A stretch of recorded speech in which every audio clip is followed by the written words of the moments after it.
अस्सलाम वालेकुम, मैं हूं सैयद अखिल। आप देख रहे हैं मेरे साथ परभनी आज तक। आज 22 अगस्त 2025 को जुमा की नमाज के बाद में परभनी शहर के तमाम मुस्लिम समाज के तमाम लोग जिस तरह से यहाँ पर परभनी शहर के उपोषण मैदान यहाँ पर आए और परभनी शहर के गुलशन बाग स्थित नागोबा मंदिर के प्रकरण को लेकर यहाँ पर खास तौर से यहाँ पर जिस तरह से आह्वान किया गया है, हर मस्जिद में ऐलान किया गया था कि यहाँ जो जगह नागोबा मंदिर के लिए सिलेक्ट करके दी गई है मुस्लिम एरिया है और मुस्लिम बहुल एरिया में जिस तरह से यहाँ पर महाराष्ट्र राज्य के उप मुख्यमंत्री एकनाथराव जी शिंदे, इनकी शिवसेना से ताल्लुक रखने वाले परभनी शहर जिला अध्यक्ष आनंद भाव भरोसे, इनकी जानिब से जिस तरह से यहाँ पर इस मंदिर की तार फेंसिंग इलीगल तरीके से की गई है, जिसको लेकर यहाँ पर मुस्लिम समाज के तमाम लोग एक जगह होकर एक प्लेटफॉर्म पर आकर परभनी में जुमा की नमाज के बाद में यहाँ पर इन लोगों ने आकर धरने आंदोलन किया और धरने आंदोलन में जिस तरह से इन्होंने इन तमाम हजरात ने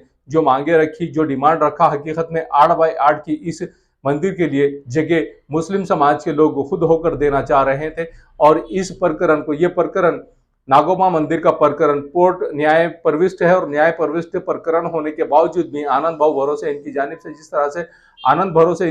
जिस तरह से यहाँ पर इस न्याय प्रविष्ट प्रकरण होने के बावजूद भी यहाँ पर तार फेंसिंग इलीगल तरीके से की गई है। अब सवाल ये पैदा होता है कि जिस दिन नागपंचमी है, नागपंचमी से 2 दिन पहले ही यहाँ पर जिला प्रशासन के अधिकारी भी, जिला प्रशासन की जानिब से जो अधिकारी होते हैं, डीएम होते हैं, इनकी भी यहाँ पर मौजूदगी थी और इनकी मौजूदगी में पुलिस बंदोबस्त में यहाँ पर ये तार फेंसिंग की गई है। अल्लाह के रसूल हुज़ूर पाक सल्लल्लाहु अलैहि वसल्लम ने और अल्लाह तबारक व तआला ने जिस तरह से मुस्लिम समाज के लिए एक बात कही है कि फजर के बाद में आपने सोना नहीं है। आज मुस्लिम समाज के लोग जिस तरह से फजर की नमाज के बाद गफलत की नींद सो रहे हैं, बस उसी का यह नतीजा है कि हमारी जो गफलत की नींद है, हम जो बेदारी या हमारे अंदर जो बेदारी होना था वो बेदारी नहीं होकर हम हिंदू आकाओं के जूतों और चप्पलों में बैठने की बदौलत ही आज इस तरह से यहाँ पर आज मुस्लिम समाज को इस कगार पर लाकर खड़ा कर दिया है कि नागोबा मंदिर की तार फेंसिंग हो गई है। और जिसको लेकर आज 22 अगस्त 2025 को जिस तरह से यहाँ पर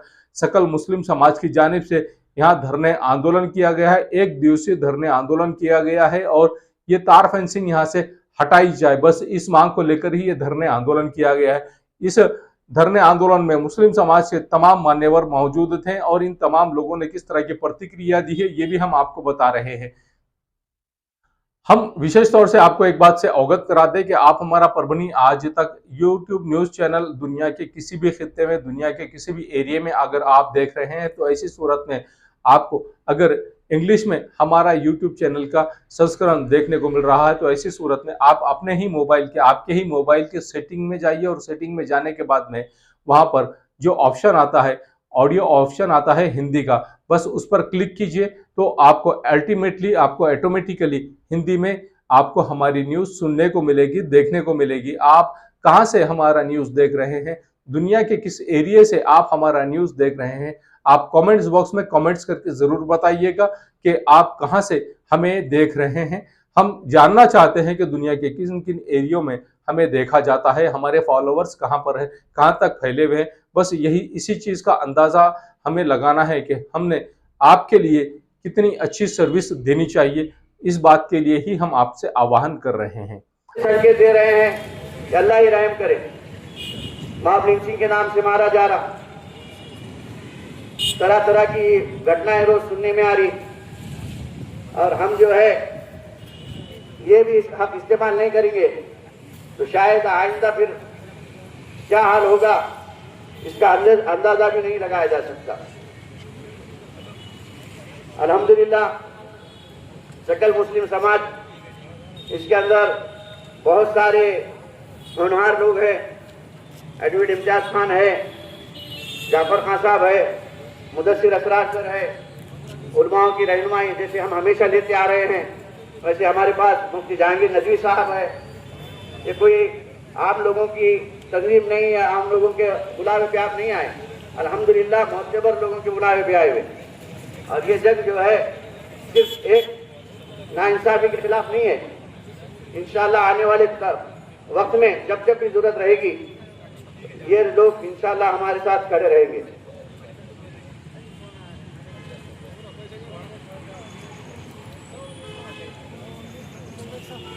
इतना कहकर मैं एडवोकेट अफजल बेग साहब से गुजारिश करता हूं कि वो स्टेज पर आए।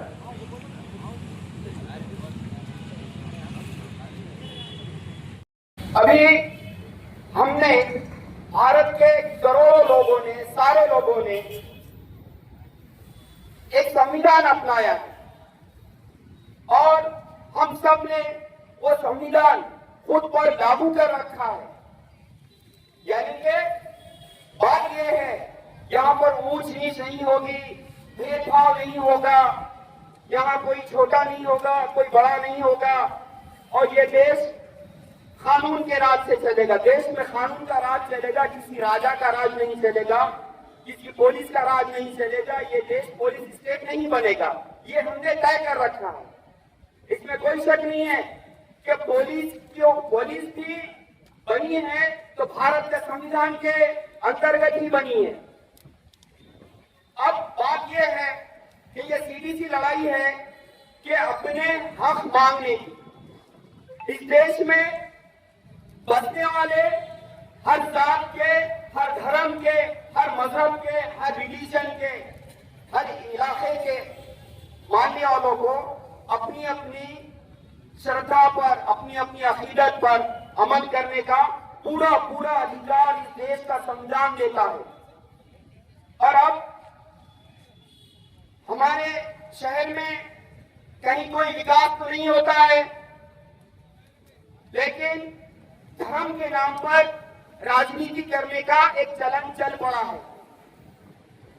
अभी देखने में आया है कि लगभग 2 महीनों से टप्पेवार शहर का वातावरण खराब करने की सोची समझी चालें चली जा रही है और ये चालें भारत के संविधान और भारत के कायदे के बिल्कुल पूरी तरह खिलाफ है।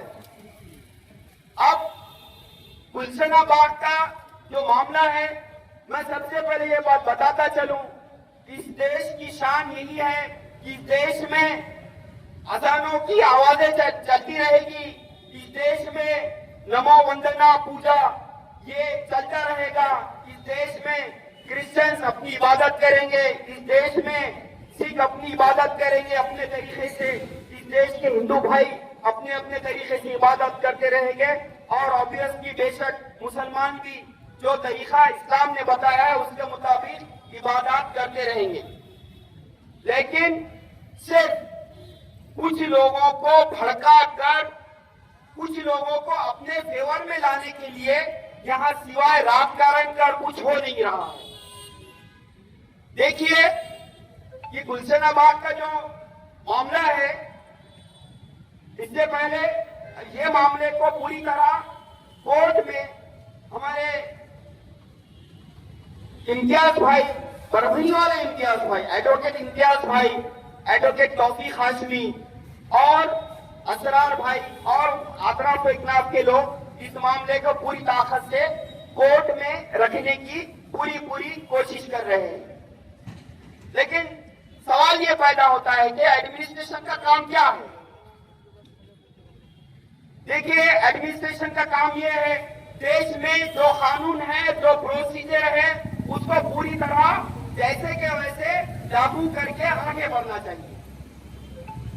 अभी मैं एक बात बताता हूं कि जो लोग सिर्फ जातिवाद करके आगे बढ़ना चाहते हैं, उन्होंने एक बात ध्यान में रख लेना चाहिए कि उनके इन हरकतों की वजह से ही वो चुनाव हारे हैं। परभनी के आमदार की बात कर रहा हूं। देखिए, वो होता कैसे है, जिस भी देश में चुनाव होते हैं और वहां पर जो रिलीजियस माइनॉरिटी, धार्मिक अल्पसंख्यक जो भी होते हैं, उसकी एक मिसाल आप ले सकते हैं बांग्लादेश। बांग्लादेश में एक बीएनपी नाम की पार्टी है, बांग्लादेश नेशनलिस्ट पार्टी। उस पार्टी को वहां पर कट्टरपंथी पार्टी माना जाता है। वो पार्टी एक ही काम करती है, बांग्लादेश में बसने वाले आबाद हिंदुओं को गालियां गलौज करना, बात पे वहां हिंदू भाइयों पे जुल्म करना, ये काम है उस कट्टरपंथी पार्टी बीएनपी बांग्लादेश की पार्टी का। तो जब भी बांग्लादेश में चुनाव होता है तो वहां की माइनॉरिटीज, वहां बसने वाले हिंदू, क्रिश्चियन, SC ST के लोग उस पार्टी को एक भी वोट नहीं देते।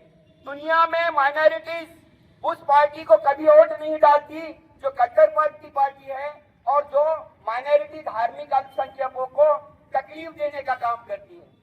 अब यहाँ पर क्या हो गया है कि एक आदमी हर बार कुछ ना कुछ करके मुद्दे को उछालता है। मैं आपको पूरे भरोसे के साथ कह रहा हूं, जब भी जो भी पॉलिटिशियन धर्म के बचाने की बात करता है, इससे बड़ा धोखा, इससे बड़ा झूठ और इससे बड़ा पाखंड कुछ होता ही नहीं है। अभी देखिए, इससे पहले एडवोकेट इम्तियाज खान, असरार भाई, फारूक ओबीसी और हमारे एडवोकेट तौफीक हाशिमी, असरार भाई, ये सब लोग जब कलेक्टर साहब के पास गए थे तो वहां आदर भाई, ये सारे लोग गए थे, तो उन्होंने वाज़ेह तौर पे ये कहा था कि जो प्रोसीजर है वो फॉलो करना चाहिए। कमिश्नर ने छुट्टी के दिन क्या क्या किया था ये सबको पता है। मैं आपको एक बात बता दूं कि परभनी का एक यूट्यूब चैनल है परभनी महानगर, जिसे हमारे शेख इफ्तिखार भाई, उसके रूहे रवा है, वो बड़ी मेहनत से न्यूज कलेक्ट करते हैं। तो देखिए, परभनी महानगर में एक न्यूज पब्लिश हुई थी, वायरल हुई थी, क्योंकि इफ्तिखार भाई परभनी महानगर वाले उसी इलाके के रहने वाले हैं, उनको इसकी मालूमात अच्छी खासी है। उन्होंने अपनी न्यूज में ये बताया था कि इससे पहले वो मामले को लगभग सुलझा दिया गया था, जिसके तहत नगर पालिका में ये बात तय हो गई थी कि वहां पर स्नेक टेम्पल, नाग मंदिर के लिए लगभग 10 बाय 10 की जगह दे दी जाएगी। और सब ये मानते हैं कि कई लोगों के मैंने वीडियोस देखे और कलेक्टर साहब के पास भी ये कहते हुए सुना, ये शहर के जिम्मेदार लोग, ये वो गवर्नमेंट लैंड है। मैंने जो न्यूज सुनी मैं वो बात बता रहा हूँ, पेपर्स तो मैंने नहीं देखे। जुडिशियल वर्क हमारे एमिनेंट एडवोकेट इम्तियाज खान साहब और एडवोकेट तौफीक, ये दोनों देख रहे हैं, हमारे भाई बहुत मेहनत से काम कर रहे हैं। अब सवाल ये पैदा होता है कि जब ये मामला बहुत पहले लगभग हल कर दिया गया था, फिर उसके बाद उस मुद्दे को बार बार उछाला क्यों जा रहा है? सिर्फ और सिर्फ पॉलिटिकल बेनिफिट लेने के लिए यहाँ पर शासन प्रशासन इनको भी तो एक किस्म का तराजी हो रहा है। बार बार क्या है ये, पुलिस की गाड़ियां आ जाती है, पुलिस की डिप्लॉयमेंट हो जाता है, मच्छर काटते हैं और फिर पूरा सब होता है, पुलिस वहां कई बार लगी रहती है। अरे पुलिस फोर्स का और भी तो काम है, लेकिन राजकीय नेता गैर जरूरी ये मामले को उलझा रहे हैं। तो मैं महानगर न्यूज की बात कर रहा था कि महानगर में इफ्तिखार भाई ने जो डिटेल न्यूज जारी की थी, उसमें ये कहा था कि वो 10 बाय 10 की जगह देकर वहां पर ये मामला लगभग सुलझा दिया गया था। अभी देखिए, बात ये है कि भाई जब मामला सुलझ सकता था बातचीत से, तो बातचीत से मामला क्यों नहीं सुलझाया गया? और फिर उसको मुद्दा बना के वहां पर जोर से नारे लगाने से, मैं बार बार कह रहा हूं, इस धरती के असरात और तासीर प्लुरलिटी, अनेकता इस देश की शान है। यहाँ पर मस्जिद, मंदिर, चर्च, गुरुद्वारा, शिवालय, ये सब रहेगा। ये है, इसी को भारत कहते हैं। लेकिन भारत को हर बार गंदे और थड़किलात पॉलिटिकल बेनिफिट के लिए दागदार किया जाता है, जख्मी किया जाता है। शासन प्रशासन का भी काम ये है कि आप पैदा हुए हैं भारत के संविधान की कोख से। कोई अगर चीफ मिनिस्टर है या होम मिनिस्टर है या कोई भी मिनिस्टर है, वो भी शपथ लेता है भारत के संविधान की। अब जब यहाँ तक के कोई आमदनी का फॉर्म भरता है, तब भी वहां पर उसको ऐसी शपथ लेनी पड़ती है कि जो भी मामला मेरे पास सामने लाया जाएगा, मैं उसको बिना किसी भय या उसका निवारण करूंगा। मेरा कहना यह है कि शासन प्रशासन, तुम गुलाम हो भारत के संविधान के। तुम गुलाम हो, तुम नौकर हो भारत के प्रोसीजर लॉ के। तुम्हारा काम है पब्लिक ट्रैंक्विलिटी मेंटेन करना, लोगों को साथ लेकर। लेकिन अब उस आदमी को समझना चाहिए जो इस मुद्दे को बार बार कम्युनल कर रहा है, जातिवादी कर रहा है। अरे तू अगर ये नहीं करता तो 50-60 हजार वोट तेरे अपोजिशन वाले को नहीं चले जाते थे।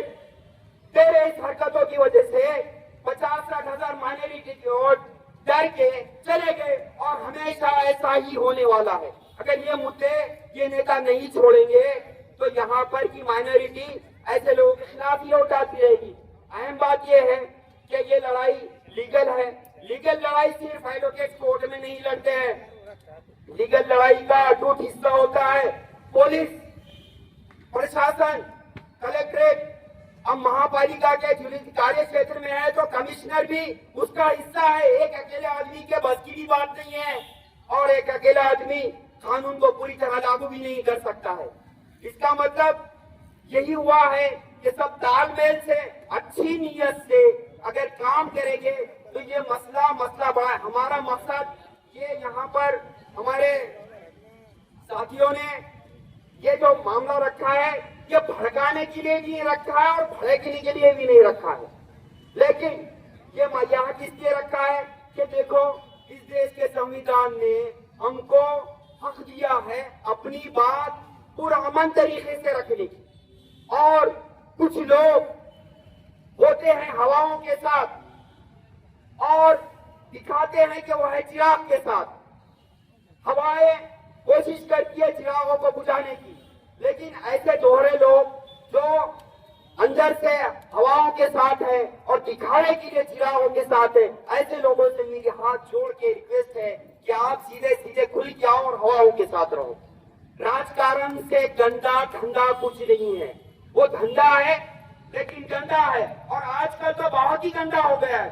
जो उठेगा वो सिर्फ एक धर्म के लोगों को कहेगा कि तुम्हारा धर्म धोखे में है, फिर कहेगा कि हम तुम्हारे धर्म की रक्षा करेंगे, हम तुम्हारे मजहब की रक्षा करेंगे, हम तुम्हारे रिलीजन की रक्षा करेंगे। ऐसा नहीं होता साथियों।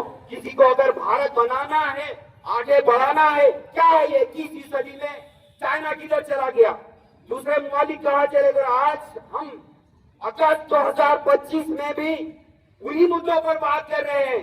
ये बदमाशी है और ये बदमाशी तबाह करने वाली है और ऐसी तबाह करने वाली बदमाशी से बचने के लिए सबको जरूरी है कि भारत के मौजूदा कानून को जो लॉज है उस पर पूरी शिद्दत से, पूरी ईमानदारी से अमल करना जरूरी है। भारत के संविधान के बाप डॉक्टर बाबा साहब भीमराव अम्बेडकर ने संविधान पेश करते वक्त यही तो कहा था ना कि संविधान तो बहुत अच्छा है, लेकिन इस संविधान के अच्छे असरात उस दिन आएंगे, उस वक्त आएंगे जब संविधान लागू करने वाली एजेंसियों की, गवर्नमेंट की नीयत अच्छी रहेगी। तो मेरे भाइयों देखो, संविधान है इसलिए हम हैं। मैं दुनिया में मामले पे बात कर रहा हूँ। तो संविधान को लागू करने का काम कमिश्नर का भी है, कलेक्ट्रेट का भी है, पुलिस का भी है और पब्लिक का भी है, भड़कने की और भड़काने की। और देखो हर जगह जो होता है ना व्हाट्सएप यूनिवर्सिटी, वो हर तरफ है। मजहब वालों के पास है, धर्म वालों के पास है, रिलीजन वालों के पास है। हम उसी दिन किसी नतीजे पर पहुंचेंगे। अगर किसी के समाज में कोई बुराई है तो उसके समाज में उन लोगों ने अपने समाज में की बुराइयों को भी खुले तौर पर कहना चाहिए। देखो ये भड़काने के लिए नहीं रखा है। इस प्रोग्राम का आयोजन सिर्फ और सिर्फ नेक नीयत से इसलिए रखा है कि शासन प्रशासन कानून को ईमानदारी से लागू करो और जो मामला सुलझ सकता है उसको सुलझाओ और दोनों तरफ के लोगों को तैयार करो। और कुछ जिम्मेदार लोगों ने बातचीत से ये मसला हल करने की पूरी कोशिश करनी चाहिए। भले ही जुडिशियल बैटल तो लड़ती रहेगी, इम्तियाज खान साहब वो कर रहे हैं। मेरा कहना ये है कि कानून को पूरी ईमानदारी नेक नियत से लागू करने का काम सारे एजेंसीज का है और सबने करना चाहिए। और यही किया जाएगा तभी अमन, परमानेंट पीस स्टैब्लिश होगा। और अमन कायम करने वाले बंदे अल्लाह के अच्छे बंदों में गिने जाते हैं। और सिर्फ बहकाने भड़काने भांडवल करने वाले लोगों को कुछ मिलने वाला नहीं। जो लोग भड़काएंगे वो मुंह की खाए, जो लोग मेहनत कर रहे हैं सच्चे दिल से अल्लाह उनकी मेहनतों को नाकाम नहीं करेगा। और मेरी पूरे सारे जनसी से हाथ जोड़ के गुजारिश है कि आप भारत के कानून को परवली में भी पूरा का पूरा नेक नियत से लागू करो। इसके उसके कहने पर मत जाओ। सत्ताओं का चाहे सत्ताएं तो बदलती रहती है। अरे कौन राज सिकंदर नहीं रहा, कोई 50 साल जिसने हुकूमत करा वो भी नहीं रहा। तो देखो कोई रहने वाला नहीं है, एक दिन तो सबको जाना ही है। लेकिन फसाद बर्पा मत करो यार। प्यार मोहब्बत का देश है, ये शहर भी प्यार मोहब्बत का है। प्यार मोहब्बत माया मोहब्बत से आगे बढ़ा जा सकता है। नफरतें फैलाओ मत। नफरतें इतनी फैल रही है, सर्वे है कि बीपी शुगर ये बीमारियां बढ़ रही है। किसलिए बढ़ रही है भाई साहब? ये सिर्फ और सिर्फ नफरतों की वजह से बढ़ रही है। नफरतें मत बढ़ाओ, प्यार मोहब्बत यही पैगाम आगे बढ़ाओ। और शासन प्रशासन से और एक बार विनती है कि बराए मेहरबानी तुमको जो सैलरी मिलती है ना, ये पब्लिक के टैक्स की सैलरी मिलती है। और ये आपको किसलिए देते हैं सैलरी? कि आप भारत के कानून को, सारे लॉज को, procedural laws, penal laws, constitution laws, सारे लॉज को आपने नेक नियत से पूरी खुले मन से लागू करना चाहिए। और ये हमारी रिक्वेस्ट है। देखिए, बहको मत, भड़को मत, भड़काओ मत। जय हिंद, जय महाराष्ट्र, अल्लाह हाफिज। नजर साहब ने पूरी बात तफसील से कही है। मैं इमरान हुसैनी साहब से गुजारिश करता हूं कि वो व्यासपीठ पर आए, जनाब इमरान हुसैनी साहब। और आगे के लिए मैं युवा नेता तुषार गायकवाड़ साहब से गुजारिश करता हूं कि वो अपनी बात रखे। तुषार गायकवाड़।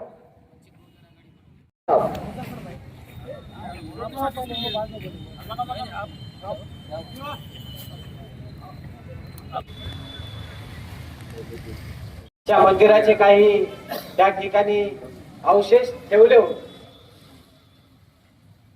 त्या अवशेषच्या नावाखाली त्या ठिकाणी ती जमीन बळकवण्यासाठी काही या परभणी जिल्ह्यातले काही प्रस्थापित लोक, या परभणी जिल्ह्यातल्या पोलीस प्रशासनाला, त्याचबरोबर या परभणी जिल्ह्यातल्या मनपा आयुक्तांना, त्याचबरोबर या परभणी जिल्ह्यातल्या जिल्हाधिकाऱ्यांना हाताशी धरून त्या ठिकाणी गुलशना बाग या ठिकाणी तार फिनिशिंगचं काम या ठिकाणी केलेलं आहे। आज या ठिकाणी मुस्लिम समाजाला वाटत आहे की आज या ठिकाणी मुस्लिम समाजावरती अन्याय झाला। आज या परभणीमध्ये ज्या मुस्लिम समाजाच्या वतीनं या आंदोलनाची या ठिकाणी सुरुवात केली, या ठिकाणी सकल मुस्लिम समाजाच्या संघटनेचे सर्व पदाधिकारी, त्याचबरोबर या कार्यक्रमाला घडवून आणणारे आमचे इम्तियाज खान साहेब, मी यांचे या ठिकाणी धन्यवाद देतो की परभणी जिल्ह्यातल्या मुस्लिम समाजावरती अन्याय अत्याचाराचे प्रकरण आज या जिल्ह्यामध्ये सुरू आहे। परंतु मुस्लिम समाज अन्यायाच्या विरोधामध्ये बंड करायला तयार नाही। आज या ठिकाणच्या मुस्लिम समाजाला न्याय देण्यासाठी या परभणी जिल्ह्यातल्या संपूर्ण तालुक्यामध्ये या परभणी जिल्ह्यातल्या मुस्लिम समाजाला न्याय मिळावा यासाठी या जिल्ह्यामध्ये अनेक ठिकाणचे नेते मंडळी आज या व्यासपीठावर आलेले आहेत। मी त्यांचे देखील या ठिकाणी धन्यवाद व्यक्त करतो। आज तुम्हाला माहिती आहे या परभणी जिल्ह्याचं वातावरण कडून करण्यासाठी काही प्रस्थापित लोक आज रस्त्यावर आलेले आहेत। आज या परभणी जिल्हा अशांततेत राहावा यासाठी अनेक नेते मंडळी या ठिकाणी काम करत आहेत। मला या विचार मंचावरून त्या सर्व नेते मंडळीला या ठिकाणी आवाहन करायचं आहे, जर तुम्हाला वाटत असेल की या ठिकाणच्या मुस्लिम समाजाच्या पाठीशी कोणी नाही, तुम्हाला वाटत असेल की आजपर्यंत आम्ही मुस्लिम समाजावरती अन्याय केला, परंतु या ठिकाणच्या मुस्लिम समाजाने तो अन्याय सहन केला, परंतु याद राखा या परभणी जिल्ह्यातल्याच नव्हे या देशातल्या संपूर्ण मुस्लिम समाजाच्या पाठीशी वंचित बहुजन आघाडीचे नेते आदरणीय बाळासाहेब आंबेडकर हे खंबीरपणे उभे आहेत, एवढं लक्षात घ्या। मित्रांनो, असे प्रकार का घडतात? आज आपण या परभणी जिल्ह्यामध्ये 2-3 प्रकरण पाहिले। आज या ठिकाणी विधानसभा झाले, या ठिकाणी लोकसभा झाली, या ठिकाणच्या प्रत्येक मुस्लिम समाजातल्या घरातलं मतदान या ठिकाणच्या प्रस्थापित लोकांना या ठिकाणी देण्याचं काम मुस्लिम समाजाने केलं. आज मला खंत वाटते की ज्या मुस्लिम समाजाने या ठिकाणच्या बंडू जाधवला निवडून दिलं, ज्या मुस्लिम समाजाने या ठिकाणच्या राहुल पाटलांना या ठिकाणी निवडून दिलं, परंतु आज मुस्लिम समाजाच्या न्याय हक्कासाठी आज हे विचारपीठ उभं केलं, परंतु मला या विचारपीठावर ते व्यक्ती मला दिसायला मिळालेले नाही. ही कोण या ठिकाणच्या मुस्लिम समाजाने लक्षात घेतली पाहिजे. आपल्या मताचा केवळ मताचा त्यांच्या कामापुरता वापर करून घेऊन केवळ सत्तेचा उपभोग घेण्यासाठी या ठिकाणच्या प्रस्थापित लोकांना फक्त मुस्लिम समाजाचं मतदान लागतं. परंतु ज्या ज्या वेळेस मुस्लिम समाजावरती अन्याय अत्याचार होतात त्यावेळेस कुठलाच पक्ष रस्त्यावर उतरायला तयार नाही, कारण त्यांना वाटते आमच्या हिंदू समाजातली बांधव आम्हाला मतदान करतील का. मित्रांनो, मुस्लिम समाजाने देखील ठरवलं पाहिजे, जो आपल्या न्यायासाठी, जो आपल्या हक्कासाठी या ठिकाणी रस्त्यावर उतरेल त्या नेत्याच्या पाठीशी आपण मुस्लिम समाजानं एक मोठी वचनमूठ करून त्या नेत्याच्या पाठीशी उभं राहण्याचं काम आपण या ठिकाणी केलं पाहिजे. आज आपण अनेक ठिकाणी भाषण ऐकतोय. मला सांगताना दुःख होतो की आपल्या परभणी जिल्ह्यामध्ये जिंतूर तालुका आहे आणि त्या जिंतूर तालुक्यामध्ये एका गावावरती, एका टेकडीवरती एक दर्गा आहे आणि ती दर्गा पाडण्याचा प्रयत्न काही या ठिकाणचे मनवादी लोक करत होते.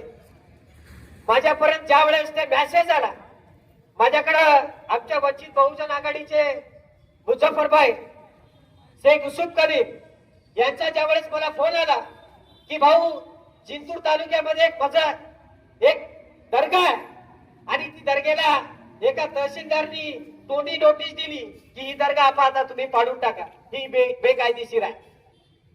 त्यावेळेस मी त्यांना त्या ठिकाणचा शब्द दिला की ज्या ठिकाणी ती दर्गा आहे त्या दर्गाला मला भेट द्यायची आहे आणि त्या ठिकाणच्या तहसीलदारला देखील मला या ठिकाणी भेट द्यायची आहे. ज्यावेळेस वंचित बहुजन आघाडीचं शिष्टमंडळ आम्ही जिंतूरकडे गेलो त्यावेळेस प्रत्येकाने पाहिले असेल की ज्या दर्गा पाडण्याचा प्रयत्न या ठिकाणचं मनवादी सरकार करत होतं, जी दर्गा पाडण्याचा प्रयत्न त्या ठिकाणचं प्रशासन करत होतं, त्या प्रशासनाला धडा शिकून ती दर्गा जशाच तशी ठेवण्याचं काम या ठिकाणी आम्ही केलेलं आहे. मित्रांनो, त्याचबरोबर परभणी मधलं प्रकरण जे नागोबाचं आहे, आता या ठिकाणी बीजेपीचा एक मोठा नेता काल परवा शिंदे गटामध्ये गेले. आज त्यांना वाटत असेल की आपण या ठिकाणी मुस्लिम समाजावरती अन्याय केला तर यांच्या पाठीशी कोणी उभं राहणार नाही. आज या विचारपीठावर मी आहे. समझने वालों को इशारा काफी है. मला या ठिकाणच्या जिल्ह्याच्या पोलीस अधीक्षकांना प्रश्न करायचा आहे. ज्या ठिकाणी नागोबाचं मंदिर होतं, आमचं कुठल्या देवस्थानाला विरोध नाही. नागोबाचं मंदिर जेवढं त्यांचं आहे तेवढंच आमचं आहे. कारण इतिहासाचे पानं चाळा, ज्यांना वाचता येत नाही युट्यूबवर सर्च करा. आम्ही नागवंशीय म्हणून डॉक्टर बाबासाहेब आंबेडकरांनी नागपूरच्या दीक्षाभूमीवरती आम्हाला धर्मांतराची घोषणा केली आणि त्या ठिकाणी धर्मांतर केलं. त्या मंदिरावरती पहिला अधिकार आमचा आहे. आम्ही मूळ नागवंशीय म्हणून जातीच्या नावाखाली या ठिकाणचं परभणी जिल्ह्यातलं वातावरण गढूळ करण्याचं काम या ठिकाणच्या मनवादी लोकांनी केलं नाही पाहिजे. मला या ठिकाणच्या जिल्हा प्रशासनाला विनंती करायची आहे की या ठिकाणच्या पोलीस अधीक्षकांनी ज्या पद्धतीचं पोलीस प्रोटेक्शन देऊन त्या ठिकाणचं दार कुंपण करून घेतलं, त्या धर्तीवरती आज या ठिकाणी वंचित बहुजन आघाडीकडून आव्हान करतोय. ज्या ठिकाणी या परभणीच्या सरसंघाचा अध्यक्ष त्या ठिकाणी नागोबाच्या मंदिराचं पूजन करायचं आहे. आज या देशामध्ये माहिती आहे की RSSचं रजिस्ट्रेशन नाही, तरी देखील RSS ची संघटना या देशामध्ये काम करते. परंतु त्या RSS वरती या ठिकाणच्या प्रशासन कारवाई करायला तयार नाही. या प्रकरणामध्ये काही दिवसापूर्वी मी इम्तियाज खान साहेब आणि जिल्ह्याच्या शिष्टमंडळासोबत जिल्हाधिकारी साहेबांची भेट घेतली.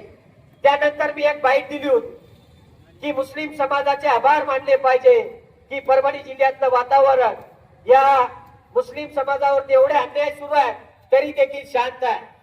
कारण हा मुस्लिम समाज संविधान प्रेमी आहे आणि संविधान प्रेमी आहे म्हणून आज परभणी जिल्ह्याचं वातावरण शांत आहे. या ठिकाणच्या जिल्हा अधीक्षकाने माझ्या पुणेच्या पोलीस निरीक्षकांना फोन केला होता की तुषार गायकवाड कोण आहे त्यांना घेऊन. आता पोलीस निरीक्षकांना माहिती होतं तुषार गायकवाड कोण आहे. माझी का मीटिंग एसपी कार्यालयामध्ये झालेली नाही. आज एसपी कार्यालयाच्या बाहेर मी या ठिकाणी पोलीस अधीक्षक साहेबांना विनंती करतो, भारतीय संविधानाने सर्वांना स्वतंत्र बोलण्याचा अधिकार दिलाय. भारतीय संविधानाने सर्वांना स्वतंत्र राहण्याचा अधिकार दिलाय आणि भारतीय संविधानाने ज्या ज्या ठिकाणी अन्याय होतो, ज्या ज्या ठिकाणी अन्याय अत्याचार होतात त्या ठिकाणी त्यांच्या विरोधामध्ये बंड करण्याचा अधिकार देखील भारतीय संविधानाने दिलेला आहे. एवढं लक्षात तुम्ही घेतलं पाहिजे. ज्या जागेचा वाद या ठिकाणी न्यायामध्ये आहे, जो प्रकरण न्याय प्रविष्ट आहे, या ठिकाणच्या पोलीस अधीक्षकांना देखील माहिती आहे, या ठिकाणच्या जिल्हा अधिकाऱ्यांना माहिती आहे, या ठिकाणच्या मनपा आयुक्त जे पळून गेले धैर्यशील जाधव त्यांना देखील माहिती आहे. तरी देखील या ठिकाणच्या पोलीस प्रशासनाने या परभणी जिल्ह्याचं वातावरण कठोर करण्यासाठी काही मनुवादी लोकांना संरक्षण देऊन त्या ठिकाणचं तार फिनिशिंग करून घेतलेला आहे. मी आज वंचित बहुजन आघाडीकडून आव्हान करतोय, येत्या 17 ऑक्टोबरला मराठवाडा मुक्ती संग्राम दिवस आहे. येत्या 17 ऑक्टोबरला मराठवाडा मुक्ती संग्राम दिवस आहे. आम्हाला देखील त्या तार फिनिशिंग पासून मुक्त आपण करावं एवढी विनंती या ठिकाणी मी आपल्याला या ठिकाणी करतोय. जर येत्या 17 तारखेपर्यंत जर या ठिकाणच्या पोलीस प्रशासनाने ते तार फिनिशिंग काढलं नाही तर वंचित बहुजन आघाडीकडे तार, खोरे, कुऱ्हाडी ह्या सगळ्या गोष्टी आहेत. परंतु आम्हाला या ठिकाणच्या जिल्ह्यातलं कायदा सुव्यवस्था बिघडवायचा नाही. आम्हाला या परभणी जिल्ह्यातल्या हिंदू असतील मुस्लिम समाजाला खुशाल नांदू द्यायचं आहे. म्हणून मी या ठिकाणी आवाहन करतोय, ज्या धर्तीवरती पोलीस प्रशासनाने या ठिकाणच्या प्रस्थापित लोकांना संरक्षण देऊन तार फिनिशिंग करण्याचं काम केलं, त्या धर्तीवरती आम्हाला देखील आपण या ठिकाणी संरक्षण दिलं पाहिजे आणि ते तार फिनिशिंग एकदा 17 सप्टेंबरच्या अगोदर आपण या ठिकाणी काढायला एवढी अपेक्षा मी या ठिकाणी बाळगतो. आम्हाला आपल्या सर्वांना सांगायला दुःख होतो की मुस्लिम समाजाचं संघटन का उभं राहत नाहीये. आज आपल्या मुस्लिम समाजाचे अनेक नेते इतर पक्षात काम करतात. मला त्या काँग्रेस मधल्या मुस्लिम समाजाला विचारायचं, मला त्या राष्ट्रवादी मधल्या मुस्लिम समाजाला विचारायचं, मला त्या शिंदे गटाच्या शिवसेनेमध्ये असलेल्या मुस्लिम समाजाला विचारायचं आहे का हे मुस्लिम समाज तुमचा नाहीये का? मग तुम्हाला या मुस्लिम समाजाला न्याय द्यायचा नाही का? म्हणून आज मित्रांनो लक्षात घ्या, यांना केवळ तुमचे मत पाहिजे, यांच्या नेत्याला केवळ तुमचे मत पाहिजे, परंतु तुमच्या हक्क अधिकारासाठी रस्त्यावर उतरायला तयार नाही. म्हणून मुस्लिम समाजानं एक वचनमूठ तयार केली पाहिजे आणि जो नेता आपल्यासाठी झगडतोय, जो नेता आपल्या न्यायासाठी झगडतोय, त्या नेत्याच्या पाठीशी आज या ठिकाणच्या मुस्लिम समाजाने कमी उभं राहिलं पाहिजे. धमकीचे फोन मला देखील येतात, परंतु तुषार गायकवाड कुणाच्या बापाला घाबरत नाही, कारण माझा बाप आदरणीय बाळासाहेब आंबेडकर मुंबईमध्ये बसलेले आहे. माझ्या चळवळीत येताना माझ्या परिवाराला मी एक शब्द दिला होता की तुम्हाला 2 लेकरं आहेत, एक लेकरू तुम्हाला चांगलं सांभाळू शकतो, परंतु एका लेकराचं जीवन या देशामधल्या या परभणी जिल्ह्यातल्या गोरगरिबांना न्याय देत असताना जर तुषार गायकवाडचं बलिदान जरी केलं तर मी खुशालपणे द्यायला तयार आहे. मी या ठिकाणच्या प्रशासनाला विनंती करतो की आम्ही ओळखत नाही कोण आनंद भरोसे, आम्ही ओळखत नाही ते कोण आरएसएसचे लोक आहेत, परंतु या ठिकाणच्या जिल्हाधिकाऱ्याला आम्ही ओळखतोय, या ठिकाणच्या पोलीस अधीक्षकांना आम्ही ओळखतोय, या ठिकाणच्या मनपा आयुक्तांना आम्ही ओळखतोय. आमचा अधिकार आहे, आम्ही तुम्हाला प्रश्न केले पाहिजे. आज या ठिकाणी कमी प्रमाणामध्ये आम्ही आहोत, परंतु येत्या काही दिवसामध्ये आम्ही एक वंचित बहुजन आघाडीकडून आव्हान करणार आहोत. आणि ते आव्हान असंच आहे, या जिल्ह्यातल्या प्रशासनाला जर कायदा सुव्यवस्था अबाधित ठेवायचं असेल तर हे अन्याय अत्याचार थांबले पाहिजे. जर हे अन्याय अत्याचार थांबले नाही तर येत्या काही काळामध्ये वंचित बहुजन आघाडीकडून या जिल्हाधिकारी कार्यालयाला टाळा ठोकल्याशिवाय आम्ही शांत राहणार, एवढं लक्षात घ्या. आज मला अनेक पोलीस मित्र मला ऐकतायत, मला अनेक पोलीस मित्र या ठिकाणी ऐकतायत. मला त्या पोलीस मित्रांना विनंती करायची आहे की माझा मेसेज तुमच्या साहेबांना द्या की ज्या जागेचा वाद न्याय प्रविष्ट आहे त्या जागेवरती बेकायदेशीर प्रोटेक्शन देण्याचं काम या ठिकाणच्या पोलीस प्रशासनाने कसं केलं आणि त्या ठिकाणी प्रोटेक्शन देण्याचं काम केलं असेल तर तुम्हाला कुणाचं लेटर आलं होतं आणि कुणाच्या सांगण्यावरून तुम्ही त्या ठिकाणचं प्रोटेक्शन दिलं ते पत्र तुम्ही या ठिकाणी जाहीर केलं पाहिजे. या ठिकाणच्या जिल्हाधिकारी साहेबांना या ठिकाणी विनंती करतोय, बिचारा चव्हाण साहेब नवीन आलेले आहेत, त्यांना आपलं प्रकरण माहिती नाही, परंतु या आंदोलनाच्या माध्यमातून त्यांना देखील मला एक विनंती करायची आहे, जर तुम्हाला अतिक्रमण काढायचे असतील, जर तुम्हाला वादाच्या जमिनीमध्ये वाद निर्माण करायचा असेल, जर तुम्हाला मंदिरं बांधायची असतील तर माझ्याकडे एक जागा आहे, त्या जागेवरती नागोबाचं मंदिर भव्य दिव्य आपण बांधू. या परभणी जिल्ह्यामध्ये वसमत रोडवरती एक ग्राउंड आहे, काय तुकाराम महाराज नावचं कुठलं तर गाव, संत तुकाराम कॉलेज, त्या ग्राउंड वरती मोठं मॉल होत आहे. त्या मॉलच्या बाहेर एक भव्य दिव्य असं एक नागोबाचं आपण या ठिकाणी मंदिर उभं करूया आणि त्या मंदिराला वंचित बहुजन आघाडी मागे तेवढा निधी द्यायला द्या. परंतु त्यांना त्या ठिकाणच्या जागेवरती मंदिर बांधायचं नाही, त्यांना मंदिरं बांधायचे मुस्लिम एरियामध्ये, त्यांना मंदिरं बांधायचे ज्या ठिकाणी कायदा सुव्यवस्था बिघडू शकते त्या ठिकाणी त्यांना मंदिरं बांधायचे. अरे मी मुस्लिम समाजासोबत चर्चा करताना मुस्लिम समाजाने मला सांगितलं, भाऊ मंदिर आहे आम्हाला हरकत नाही, कारण आमच्या पूर्वजांनी त्यांना ती जागा मंदिरासाठी दिली होती, परंतु त्याने जे बेकायदेशीररित्या त्या ठिकाणी टार फिनिशिंग केलं, आमचा विरोध त्या टार फिनिशिंगला, एवढं लक्षात घ्या. म्हणून जिल्हा प्रशासनाचे कान भडकवण्याचं काम या ठिकाणचे मनुवादी लोक करत आहेत. म्हणून या ठिकाणच्या पोलीस अधीक्षक साहेबांना, या ठिकाणच्या पोलीस डिपार्टमेंटच्या सर्व कर्मचाऱ्यांना मला एक सांगायचं की मुस्लिम समाज त्या मंदिराच्या विरोधात नाहीये. आज अफवा फैलल्या जाती की मुस्लिम समाज ते मंदिर होऊ देत नाही. अरे बाबांनो, मुस्लिम समाज त्या मंदिराच्या विरोधात नाहीये. जे बेकायदेशीर जे प्रकरण न्यायालयामध्ये सुरू आहे, न्यायालयामध्ये प्रकरण सुरू असताना तुम्ही बेकायदेशीर त्यांना परवानगी दिलीत कशी? म्हणजे या ठिकाणच्या प्रशासनाला परभणी जिल्ह्यातलं वातावरण गढूळ करायचं आहे. काल परवा संविधानाची विटंबना झाली. परभणीत नाही तर विदेशामधल्या लोकांना परभणी जिल्हा कळायला लागला आणि ते प्रकरण ताजं असताना हे नागोबाचं प्रकरण पुढे आणण्याचा प्रकार काय आम्हाला लक्षात आलेला नाहीये. म्हणून या ठिकाणच्या मुस्लिम समाजाला विनंती करतो की तुम्ही घाबरून जायची गरज नाही. आदरणीय बाळासाहेब आंबेडकरांसोबत माझं बोलणं झालेलं आहे आणि हा विषय आम्ही बाळासाहेब आंबेडकरांपर्यंत पोहोचवलेला आहे आणि साहेबांचं उत्तर होतं, जो प्रकरण न्यायप्रविष्ट आहे त्या प्रकरणावर न्यायालयाच्या न्यायाधीशाचा अधिकार आहे. जो निर्णय न्यायालय देईल या ठिकाणच्या प्रशासनाला मान्य करावा लागणार आहे आणि लवकरात लवकर वंचित बहुजन आघाडीकडून या ठिकाणच्या पोलीस प्रशासनाला देखील माझा हा मेसेज आहे. या ठिकाणच्या मनपा आयुक्तांना माझा हा मेसेज आहे. या ठिकाणच्या जिल्हाधिकाऱ्यांना माझा हा मेसेज आहे की येत्या काही दिवसामध्ये परभणी जिल्ह्याचं जिल्हा सत्र न्यायालय या न्यायालयाच्या निबंधकांना या ठिकाणी वंचित बहुजन आघाडी एक लेटर लिहिणार आहे.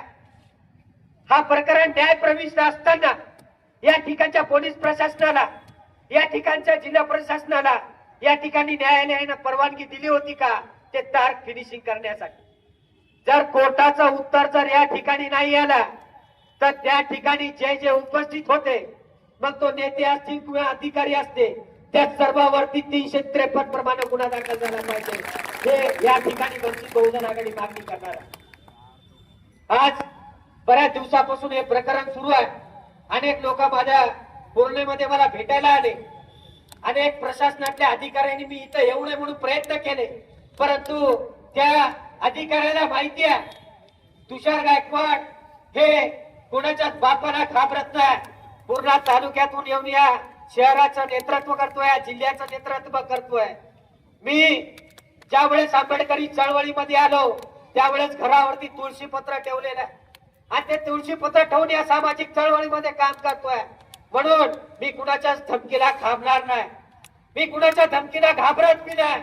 या ठिकाणच्या अनेक या ठिकाणचा ज्या शिंदे गटाचा जो व्यक्ती आहे त्यांना मी माझा विरोधक समजत नाही, कारण विरोधक ज्याला समजलं पाहिजे जो आपल्या टक्करचा आहे, परंतु तो व्यक्ती आता मला वाटत नाही की आपल्या टक्करचा असेल.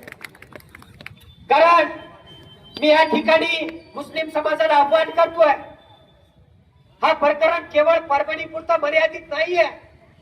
आज या ठिकाणी गौवंश हत्याबंदी कायदा लागू केलाय. आज अनेक ठिकाणी मुस्लिम समाजावरती गुन्हे दाखल करण्याचा प्रकार या ठिकाणी सुरू आहे. काही दिवसापूर्वी या ठिकाणी कुरेशी बांधवाचं उपोषण झालं, आंदोलन झालं. आज या ठिकाणी या मनुवादी सरकारनं एक आपल्या पाठीवर मारण्याचं काम केलेलं आहे, त्याचबरोबर मुस्लिम समाजाच्या पोटावर देखील मारण्याचं या ठिकाणी काम केलेलं आहे. मग या ठिकाणी मुस्लिम समाजाने या मनुवादी सरकारच्या विरोधामध्ये येत्या महापालिका इलेक्शन मध्ये या ठिकाणच्या मुस्लिम समाजाने येत्या जिल्हा परिषदच्या निवडणुकीमध्ये, या मुस्लिम समाजाने येत्या नगरपालिकेच्या निवडणुकीमध्ये या मनुवादी सरकारला मताच्या पेटीमधून धडा शिकवल्याशिवाय मुस्लिम समाजानं शांत राहायचं नाही. कारण जोपर्यंत तुम्ही अन्यायाच्या विरोधामध्ये बंड करणार नाही तोपर्यंत तुमची या ठिकाणी कोणीच दखल घेणार नाही. हे प्रशासन आपल्या बाजूने नाहीये, या ठिकाणचं कुठलं डिपार्टमेंट या ठिकाणी मुस्लिम समाजाच्या बाजूने नाहीये. त्यामुळं आपल्या सर्वांना एकजुटीनं एकत्र येऊन या सर्व ताकदीच्या पाठीशी उभं राहावं लागणार आहे. आणि यांच्या आव्हानाला उत्तर देण्यासाठी वेळोवेळी ज्याच्या वेळेस या ठिकाणी आंदोलनं होती त्या सर्व आंदोलनामध्ये या ठिकाणी मुस्लिम समाजाने मोठ्या ताकदीने या ठिकाणी उभं राहिलं पाहिजे. जाता जाता परत एक आव्हान मी या ठिकाणी करतोय. या जिल्हा प्रशासनाला माझी विनंती आहे, विनंती समजा का तुम्ही आव्हान समजा. येत्या 17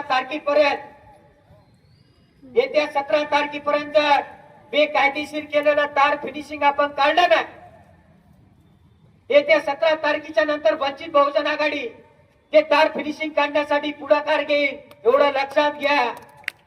यानंतर ज्या धर्तीवरती तुम्ही त्या जातीवादी लोक जे परभणी जिल्ह्याचं वातावरण गढूळ करण्यासाठी काम करत होते, ज्या धर्तीवरती त्यांना संरक्षण देण्याचं काम या ठिकाणी प्रशासनाने केलं, त्या धर्तीवरती तुम्ही आम्हाला देखील, कारण आम्ही देखील भारताचे नागरिक आहोत, आम्ही देखील संविधान प्रेमी आहोत आणि संविधानाने तेवढाच अधिकार आम्हाला देखील दिलेला आहे.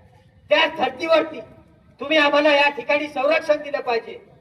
जर तुम्हाला वाटत असेल की या ठिकाणचा कायदा सुव्यवस्था बिघडला नाही पाहिजे, या ठिकाणच्या न्यायालयाच्या आव्हानाला, या ठिकाणच्या न्यायालयाच्या आदेशाची पायमल्ली होऊ नये, हे जर तुम्हाला वाटत असेल तर या ठिकाणच्या प्रशासनाने पुढाकार घेऊन ते तार फिनिशिंग आपण काढावं. अन्यथा आम्ही सक्षम आहोत, आम्हाला कायदा सुव्यवस्था कायदा हातात घ्यायला आपण मंजूर करू नये, एवढीच विनंती मी या ठिकाणी करतो. मला आपण सर्वांनी शांतपणे ऐकून घेतलं त्याबद्दल मी सर्वांचे या ठिकाणी धन्यवाद देतो. आपण 1-2-3 घोषणामध्ये माझं भाषण या ठिकाणी मी संपवणार. छत्रपती शिवाजी महाराज की, डॉक्टर बाबासाहेब आंबेडकरांचा, डॉक्टर बाबासाहेब आंबेडकरांचा नारे तकबीर, नारे तकबीर। खुदा हाफिज। जैसा कि ये धरने आंदोलन का इनेकाद किया गया है, सबसे पहले मैं बात क्लियर कर दूं कि ये धरने आंदोलन किसी के क्या बोलेंगे मजहब के खिलाफ, धर्म के खिलाफ बिल्कुल भी नहीं है। हमारा धरने आंदोलन गुलशना बाग में जो ओपन स्पेस है उस पे नाजायज जो कब्जा किया गया है और वो कब्जा होने की वजह से वहां के बच्चों को खेलने में बहुत सारे मसाइल का सामना करना पड़ रहा है, इसके लिए धरने आंदोलन को रखा गया है। अब ये धरने आंदोलन गुलशना बाग वालों के लिए ही नहीं बल्कि पूरे परभनी वालों की जिम्मेदारी इसलिए बना क्योंकि ये जमीन पे जो कब्जे का मामला है इसको उन्होंने क्या किया, ऐसा बताया कि यहाँ पे मंदिर बांधने से रोक रहे हैं। हमारा मंदिर को विरोध नहीं है, जो स्थिति में मंदिर वहाँ पे है वो स्थिति में अगर मंदिर रहा तो हमको उससे कोई भी डिफिकल्टी नहीं है। हमारा बोलना सिर्फ इतना ही है कि वो ओपन स्पेस है, खेलने का ग्राउंड है बच्चों के, उसे जल्द से जल्द वहाँ की फेंसिंग को हटाया जाए। मैं इतनी बात कहकर अपनी बात खत्म करता हूँ। सबको गए महीने में जो गुलशना बाग में तार फिनिशिंग हुई उस ताल्लुक से सुजात भाई अंबेडकर से हमारी बात हुई। अगर ये तार फिनिशिंग ये गवर्नमेंट नहीं निकालती है तो सुजात भैया के नेतृत्व में एक मोर्चा निकलेगा, जन आक्रोश मोर्चा। अगर उसमें कुछ गलत होता है तो ये प्रशासन की जवाबदारी रहेगी। यहाँ पर वकील साहब ने अजय देवगन, सुनील शेट्टी, देवान के नाम लिए मगर मोगली का नाम लेना भूल गए, जो चड्डी पहन के फूल खिलाए। मैं वो मोगली को भी बोलना चाहता हूँ कि परभनी का वातावरण खराब ना करे। जैसा सर ने कहा कि हमें मंदिर से कोई आपत्ति नहीं है, जो मंदिर पहले पोजीशन में था वही पोजीशन में रखो। हमको ना किसी के धर्म में हमको इंटरफेयर करने का कोई अधिकार नहीं है और वो मंदिर के लिए सकल मुस्लिम समाज उसका कभी विरोध नहीं करता।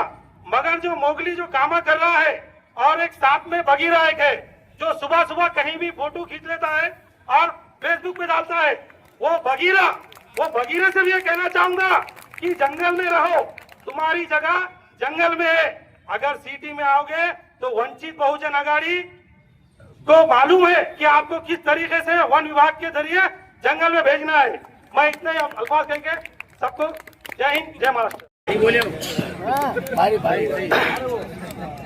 अस्सलाम वालेकुम। सबसे पहले हमारे जाफर खान, मूसा खान और एडवोकेट इंचार्ज वकील साहब, इनका शुक्रिया अदा करता हूं। भाई, परभनी के हालात, देश के हालात, महाराष्ट्र के हालात, गली के हालात, दिल्ली के हालात आप सबको पता है। नागोबा मंदिर मुस्लिम की जगह है, ये भी सबको ही मालूम है। मगर ओरिजिनल ये है कि वहां पर एक वडर समाज का एक मूर्तिकार आया था।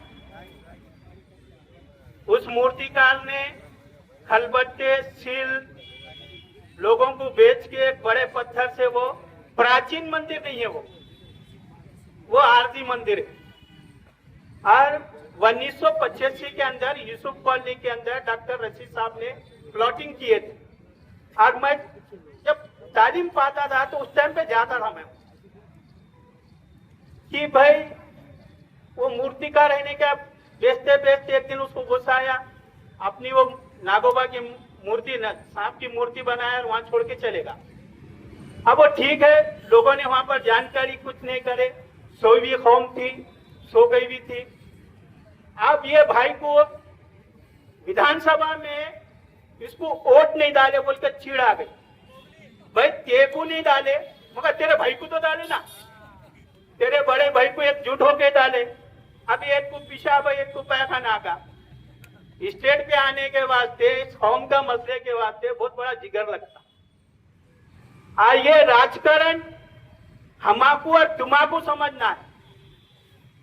सर मूसा खान कि भाई हम किस दिशा में जाते, डरने वाली कौम तो है नहीं। फिरौन से नहीं डरे, यजीद से नहीं डरे कि कोई जुल्मकारी से डरे ही नहीं, क्योंकि शहादत का प्याला पीना मुसलमान का धर्म है, कर्तव्य है।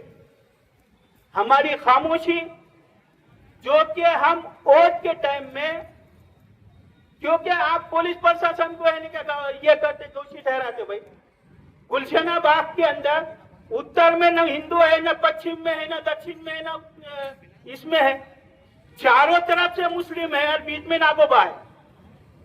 भाई वो मंदिर का भी विरोध नहीं कर रहे ना। मैं तो अपने पत्रकार में बोला था कि भाई हम वो मंदिर का भी विरोध नहीं करते, हम गणपति का भी विरोध नहीं करते, मगर गणपति लोकमान्य तिलक का होना चाहिए ना भाई। सार्वजनिक तिरंगा लगा दिए, देश की आजादी लड़े, हल्के नहीं लड़े क्या? अरे हमने भी उसकी कुर्बानी करे, अरे हमारे पुरखों ने भी कुर्बानी करे। अगर गांधी जी इस टाइम में अगर जिंदा रहते थे ना, तो वापिस आने के अंग्रेजों के हवाले कर देते थे ये देश, क्योंकि ये देश के अंदर ऐसे धोबी हो गए हुए हैं। भगवा अपना धोरा, हरा अपना धोरा, सफेद अपना धोरा। अब भाई ये देश का इन्हें क्या पूरा सत्यानाश करके रखे हुए। तुम्हारी हमारी 140 करोड़ देशवासी हो गए, 35 करोड़ मुसलमान है। 35 करोड़ में से तो 15 करोड़ सोवियत रहते, 10 करोड़ को इन्हें का कुछ नहीं। भाई 5-10 करोड़ के अंदर तुम कहां तुम्हारा आमदार और खासदार बना सकते हो? भाई तुम्हारी औकात सिर्फ नगर पालिका की, नगर सेवक की है, इसके आगे की तुम्हारी कोई औकात नहीं है। विधानसभा की भी भूल जाना, माँ के पेट में का अगर बच्चा निकाल के भी वोट डाले तो तुम आमदार नहीं बन सकते। खासदार की तो बहुत दूर की बात है, बहुत दूर की है। अरे तुम 25 में नगर अध्यक्ष ने बने तो तुमने है नहीं क्या, तुम क्या अपने कौम को नहीं क्या दिशा देंगे? बोलने वाले मेरे को तो मेरे अपने आप पे नहीं क्या फखर महसूस होता, क्योंकि मैं सरदेव बाबा साहब अम्बेडकर का नहीं क्या कार्यकर्ता हूं। ये जबान में ताकत जो है नहीं क्या, दलित चळवळी में आज तक वो मेरे गुरु विजय रेव जी वाकोड़े साहब है, क्योंकि उन्होंने हमेशा मुझे ये सिखाया है कि यूसुफ कलीम कभी तू पीठ में नहीं बताना, क्योंकि हर काम में तो है अपना सीना ठोक के नहीं के सामने आना। इसलिए नहीं कि मैं नहीं कि हमारे वंचित के टीम को हमने ये बताया भी है कि भैया नागोबा का मंदिर का मसला ये है, वहाँ अवैध तरीके से है कि ये है।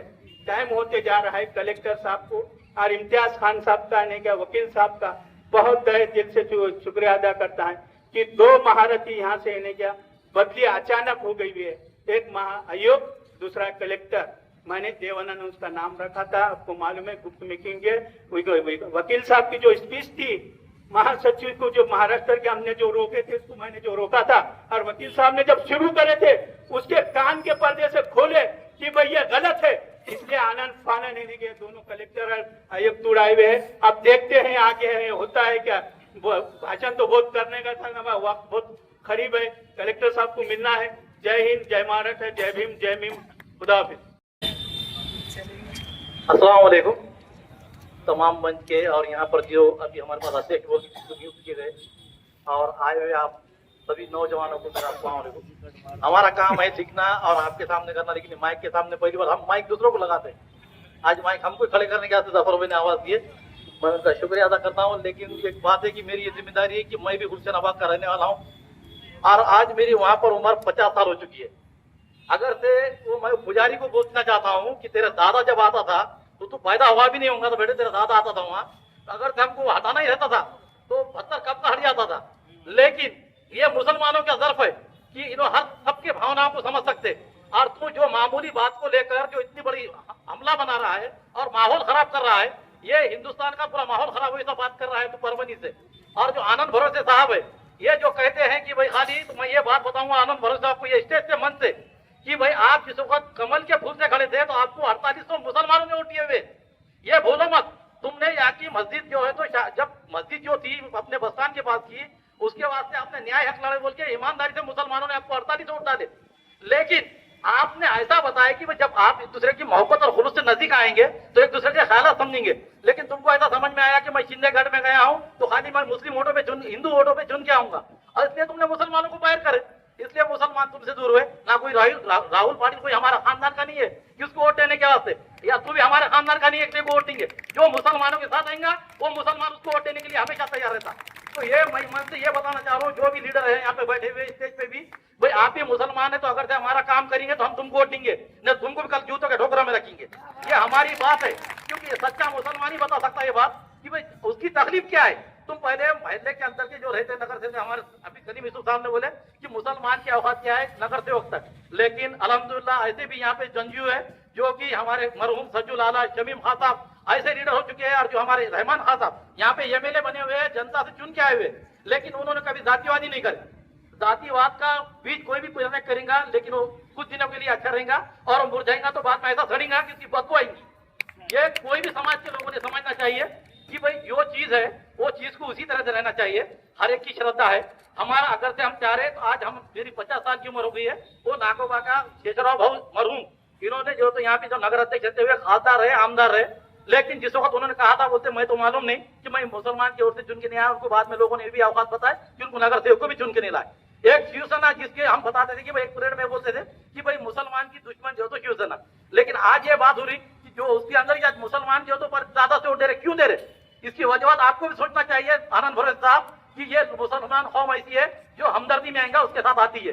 तो ये जो भी जातिवादी लोग जो अपनी माहौल गर्म करने देख रहे हैं, रोटियां सीख रहे हैं, हमारा कहना यही है कि यहाँ पे गंगा जमनी तहजीब है परभनी में, अल्हम्दुलिल्लाह यहाँ के राष्ट्रीय एकात्मता के प्रतीक हजरत सैयद शाह तुराब उल हक रहमतुल्लाह अलैह को मानने वाली सभी समाज है। तो इसको यहाँ पर तुम जाति का पेड़ मत दो। और वो जो नागोबा का जिस तरीके से जीआर में लिखा हुआ है, नगर पालिका में 1965 में जो शेषराव भाऊ देशमुख के हाथ से लिखा हुआ है कि नागोबा सा दगड़ और मोकली जागा किसको बोलते हैं? मेरे को ऐसा मालूम होता है यहाँ का जो तहसीलदार है राजापुर है, इन्हें बोलता है कि ट्रस्ट की जगह है। अरे भाई तू आके तुमको जो सरकारी ऑफिसर रहते हैं वो 3 साल के वास्ते बहुत होगा हमारे पास आते, उनको कुछ मालूम ही नहीं रहता। लेकिन हमारे मुसलमान के लीडर उनको कभी जाके नहीं बताते कि भाई क्या है। अब वो लोगों जैसे जाके बोले हो सब राजापुर ने बोल दिया, राजापुर ने कि भाई ये देखो ये जो तो ट्रस्ट की जमीन है। अरे ट्रस्ट कब बनी?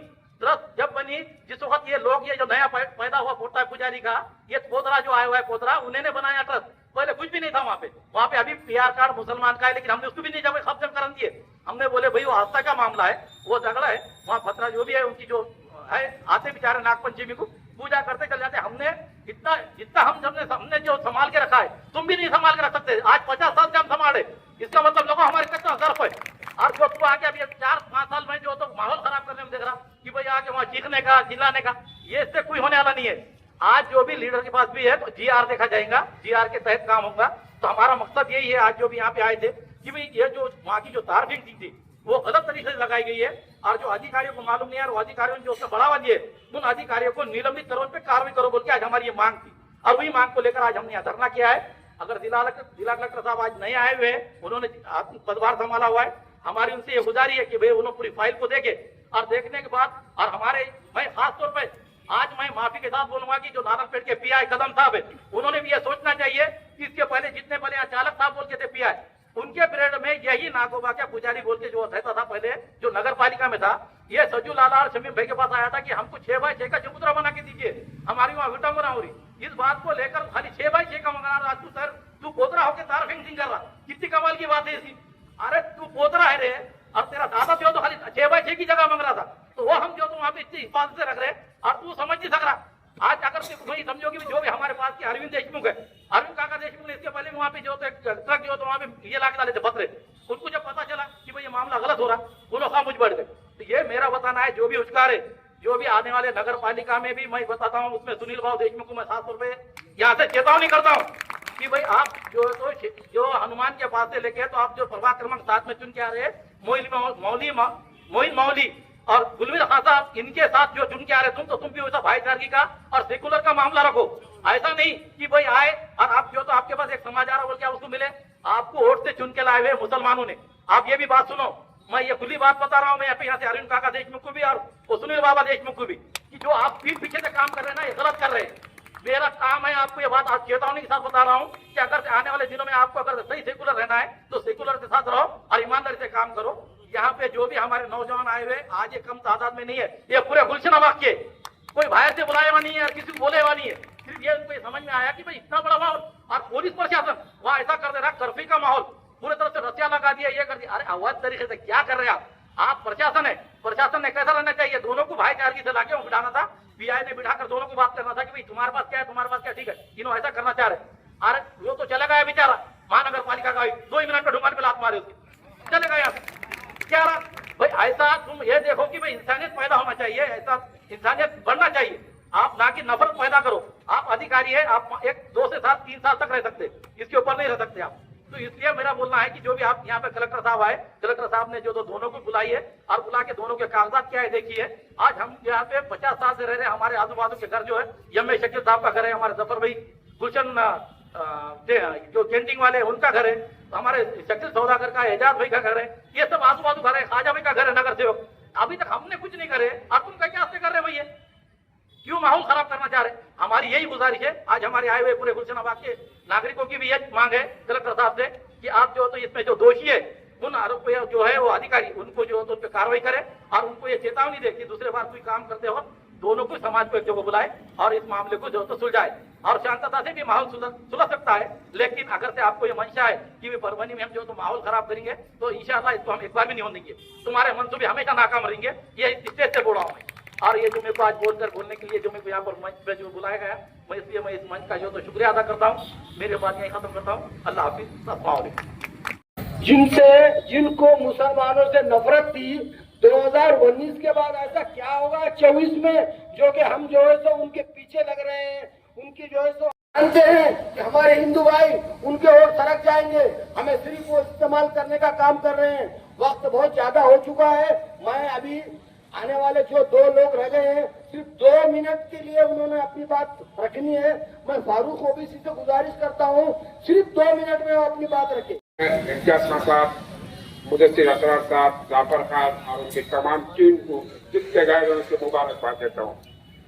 जैसा कि अभी इम्तियाज साहब ने बताया कि जैसा गुलशनाबाद का मसला है, वैसे शहर में चर्चा चालू है कि गुलशनाबाद का है। कल जुम्मा मस्जिद का होगा, परसों किरण कारवर से होगा, कल कई मस्जिद के पास होगा। तो यह ऐसा नहीं चलेगा मेरे भाई, सबको मुस्तैद होकर यहाँ जितने स्तर रहेंगे उतना ही होगा। बात इम्तियाज साहब ने बॉलीवुड के 2 नाम भूल गए जिन्हें हमने शहर में भाग भाग को उनके, एक शक्ति कपूर और दूसरा हमारा गुलशन गौर।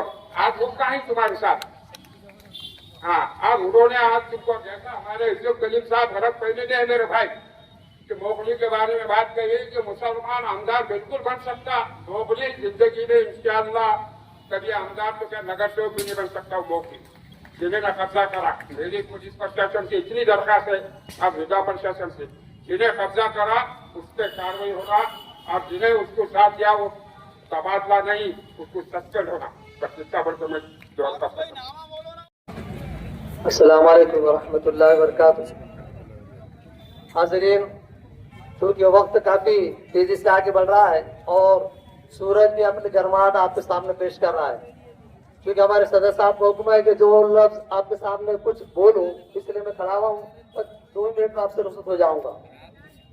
ये आज का जो सारा मामला आपके सामने तफसील के साथ पेश हो रहा है, ये गुलशनाबाद परभनी का ये समझ लें कि तारीखी ये मामला है और जो तारीख के तौर पर हमारे सामने पेश किया जा रहा है, क्योंकि हम गुलशनाबाद के रहवासी होने की वजह से हमको इस बात का पूरा एहसास है कि हमारा जो ये शहर है अमन का गहवारा है और अमन का गहवारा इसी तरह से अगर अमन ये हमारे शहर में बरकरार रहेगा तो हम सबके लिए खुशी की बात होगी। क्योंकि ये मंदिर का मामला होने की वजह से हम मंदिर के कोई भी उसकी मुखालिफत नहीं करते, क्योंकि हमारे यहाँ पर बिरादर वतर भी है, भाईचारे वाला मामला भी है। लेकिन हमको ये देखना है कि जहाँ पर मंदिर बनाया जा रहा है उसके अतराफ और अकनाफ में तकरीबन 4 से 5 मसाजिद है, और जब यहाँ पर मंदिर अगर बनता है तो वहाँ पर जाहिर सी बात है कि शोर और शराब होगा, लहू लाभ होगी, और न जाने दूसरी बात गांवों के तरफ वहाँ पर जो मुश्किलात का सामना होगा, इस वजह से शहर का जो अमन है हो सकता है कि वो खराब होने की तरफ हो जाए। और ये मामला अगर हमारे सामने आता है तो हमारा जो कुछ भी हमारे तमाम यहाँ पर भाई प्रशासन से यही निवेदन कर रहे हैं, गुजारिश कर रहे हैं कि जिस तरीके से है उसी तरीके से रखा जाए और जो अमन आपको जो बरकरार है उसी तरीके से रखा जाए, ताकि हमारे शहर को किसी की नजर न लगे। नजर लग जाएगी तो जाहिर सी बात है कि नजर बद की वजह होने की वजह से बड़े से बड़ा पत्थर ही फूट जाता है, तो दिल की कौन सी बात है। यही हमारी गुजारिश है। बहुत सारी बातें आपने सुनी, हम ये नहीं चाहते कि 2-2 मरतबा वही बात को दोहराया जाए। इसके बाद आगे कार्रवाई के लिए हमारे जो आज के जो निजामत करने वाले जाफर उससे गुजारिश करूंगा तो बोले। बिस्मिल्लाहिर्रहमानिर्रहीम। देखिए, बहुत तफसील से जनाब बेग साहब ने, इम्तियाज खान साहब ने और दीगर हमारे रुफका ने बात रखी। बार बार बात रखना ज़रूरी भी नहीं है और हमें ज़्यादा बात करने का शौक़ भी नहीं है। अलबत्ता एक बात याद रखें कि जमहूरियत में, डेमोक्रेसी में आपको अपना हक लेने के लिए बाशऊर होना ज़रूरी है और सामने रोड पे आना, आंदोलन करना भी ज़रूरी है। सिर्फ अदालती कार्रवाई ये काफ़ी नहीं है। जब तक आप अपना हक लेने के लिए बाशऊर नहीं होंगे, आगे नहीं आएंगे, एहतजाज नहीं करेंगे तो काम नहीं बनेगा। इस वक्त मुल्क के हालात ऐसे हैं कि हर जगह हमको अपने हक के लिए आना चाहिए। और उसमें एक आखिरी बात कि जब भी हम एहतजाज करें तो हमारा एहतजाज, हमारा पूरा स्टेट पुरअमन रहे, इसकी कोशिश करें। अगर हम ये दो काम करते रहेंगे इंशाअल्लाह तो अपने सारे हक को हासिल कर सकते हैं इंशाअल्लाह और सारे हुकूक इंशाअल्लाह मिल सकते हैं, मगर ताकत के साथ हमको अपना हक मांगना पड़ेगा। इम्तियाज खान साहब और उनके रुफका बड़ी मेहनत से काम कर रहे हैं, हम उनके साथ हैं इंशाअल्लाह और हम यकीन दिलाते हैं कि हम ही नहीं इंशाअल्लाह। आज आपने गुलशन बाग के लोगों को बुलाया, आइंदा इंशाअल्लाह आपके साथ पूरा शहर पर बनी रहेगा, आपके एहतजाज में, आपकी पुष्ट पर पुरअमन तरीके पर।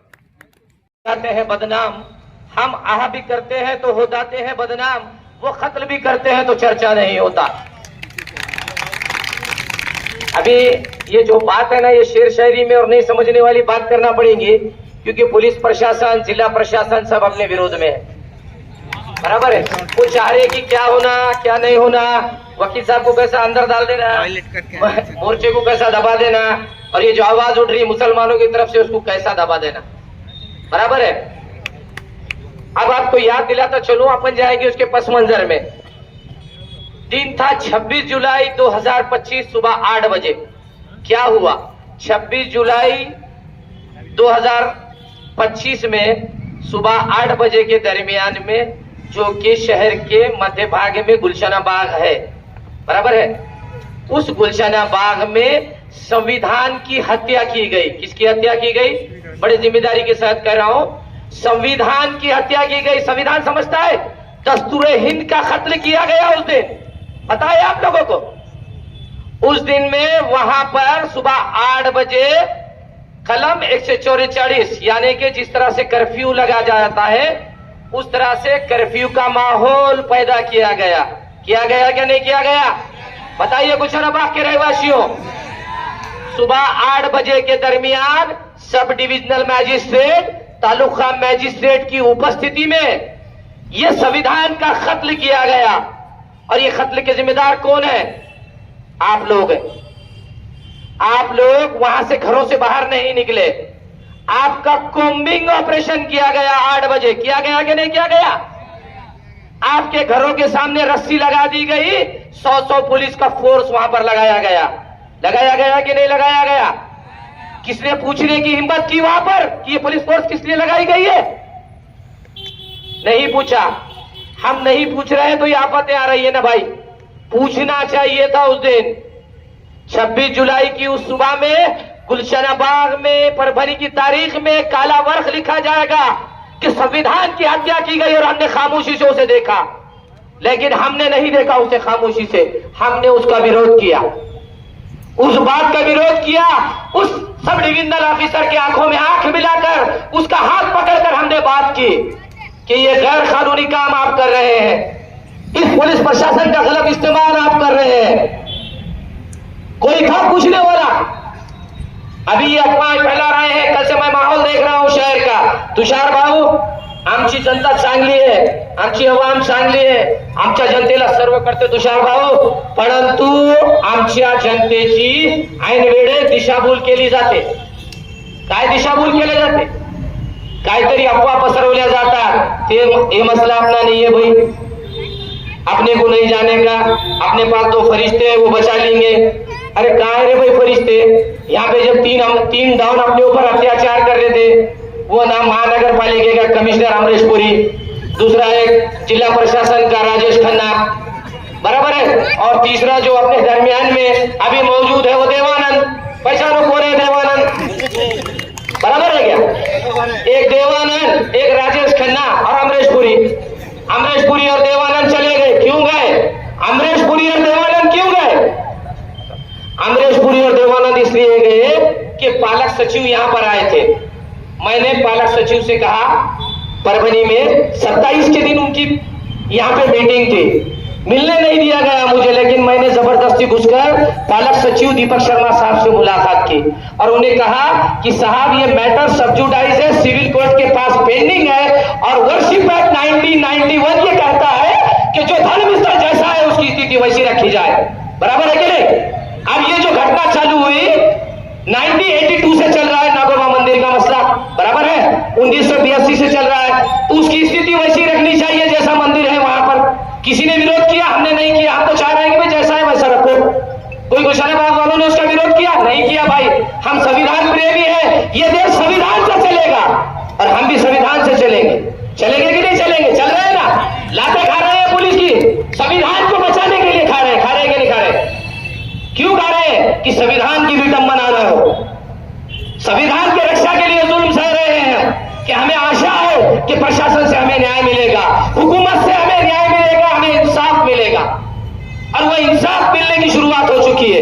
लेकिन ये लोकशाही ऐसी होती है कि यहाँ पे जैसा तुषार भाव कह रहे हैं, शरों की गिनती कराना पड़ती है, शरों की गिनती कराना पड़ती है। मेरे भाइयों, अगर 26 जुलाई 2025 को आपने जिस तरह लोकसभा में 2024 में फजर की नमाज पढ़ के लाइन लगा के वोट दिए थे, उसी तरह 26 जुलाई 2025 को फजर की नमाज पढ़ के तुम गुलशन बाग में जमा होते तो ये तारीख नहीं होती। अपने जिम्मेदारियों को समझो, मुत्तहिद हो जाओ, कोई हमें बचाने आने वाला नहीं। हमको मुत्तहिद होना पड़ेगा, संविधान हमको बचाने वाला है। संविधान बड़ा है, इंसान बड़ा नहीं, कानून बड़ा है, इंसान बड़ा नहीं है। और ये हुकूमत महाराष्ट्र ने दिखा के दिया है। ये राजेश खन्ना चला गया है, यहां से गया है कि नहीं गया है? मीठी मीठी बातें कर रहा था, भी ऐसा कर दो, भी तैसा कर दो, राजेश खन्ना को सरकार ने भेज दिया है दूसरी तरफ। उसी तरह जो अमरीश पुरी था, जिसने नगर पालिका के लोगों को पानी के लिए टैंकर नहीं भेजता है, वहां पे मटेरियल कराने के लिए टैंकर भेजा गया। किसी ने पूछा कि महानगर पालिका का टैंकर सुबह 7 बजे यहाँ क्या कर रहा है? महानगर पालिका के कर्मचारी वहां क्या कर रहे हैं? जबकि उस दिन छुट्टी का दिन था, भागे नहीं था। अब तो छुट्टी के दिन जाके बताओ ऑफिस में कोई मिलेगा तुमको? लेकिन आपको बताता चलो, 26 जुलाई से इस घटना की शुरुआत नहीं हुई। जब भी हमारी आंख नहीं जागी, इस घटना की शुरुआत हुई 25 जुलाई से। 25 जुलाई को पुलिस ने क्या किया? उसको ब्रैकेटिंग की पहले, बराबर है। ब्रैकेटिंग करने के बाद आपका लिटमस टेस्ट लिया गया। एक साइंटिफिक टेस्ट होता है लिटमस टेस्ट। एसिड में पेपर डाल के देखा जाता है कि लिटमस का टेस्ट यानी कि पेपर का रंग बदलता है क्या? आप सोए रहे 25 को कि नहीं भाई, हमारा विश्वास था संविधान पे, इसलिए हम सोए रहे कि ये पुलिस हमारी रक्षा करेगी। बराबर है? यही विश्वास था ना आपके दिलों में कि ये पुलिस हमारी रक्षा करेगी, वो राजेश खन्ना हमारी रक्षा करेगा। लेकिन कोई आपकी रक्षा करने के लिए नहीं आया। काली तारीख 26 को लिखी गई। जिस तरह बाबरी शहीद हुए, उस तरह यहाँ पर एक माहौल बनाया गया। बनाया गया कि नहीं? खौफजदा माहौल बनाया गया। आज भी गुलशन बाग के रहवासियों के दिलों में खौफ है। उस खौफ को निकालने का काम ये भारतीय संविधान करेगा। और जिन मेरे तुषार भाव ने कहा, मेरी आदरणीय एडवोकेट बाबा साहब प्रकाश अम्बेडकर से भी बात हुई और वो इस लड़ाई में हमारे साथ है। तो मैं वंचित बहुजन आघाड़ी का शुक्रिया अदा करता हूं। आप देखेंगे जिन नामनिहाद पार्टियों को आपने चुन के दिया, जिनको फरिश्ते बनाकर भेजा, वो एक भी आपके साथ नहीं खड़ा है। लेकिन जिसका आपने साथ नहीं दिया, जिसका तिरस्कार किया, वो आज अपने साथ आ रहे हैं। वो कह रहे हैं कि ये लड़ाई संविधान की है। तुम्हारी हमारी लड़ाई नहीं है, लड़ाई संविधान की है और संविधान से इसको लड़ा जाएगा और संविधान से इसका जवाब दिया जाएगा। हमने संविधान से लड़ा, आज हमें 2 कामयाबियां मिली कि नहीं मिली कामयाबियां? राजेश खन्ना यहां से चले गया, अमरीश पुरी चले गया, अभी देवानंद एक 4-8 दिन का मेहमान है। ये देवानंद भी यहां से जाएगा क्योंकि देवानंद ने अपने पावर का मिसयूज किया। जो भी संवैधानिक अधिकारों का गैर वापर करेगा उसको पनिशमेंट दी जाएगी, उसको शिक्षा दी जाएगी। अगर से मैं भी कुछ गलत करता हूं, कानून मेरे लिए भी है, मेरे साथ भी गलत किया जाए। अगर से मैं कुछ गलत करता हूं तो मुझे भी शिक्षा दी जाएगी, सजा दी जाएगी कि नहीं दी जाएगी? संविधान पे विश्वास है आप सबका, इसीलिए आप संविधान प्रेमी होने की वजह से यह जमा हुए हैं। लेकिन आप देखिए खौफ का माहौल, पूरे शहर में खौफ फैलाया जा रहा है कि ये मसला ऐसा नहीं है, वो राजकारण किया जा रहा है, वो सियासत की जा रही है। क्या सियासत है मेरे भाई इसमें?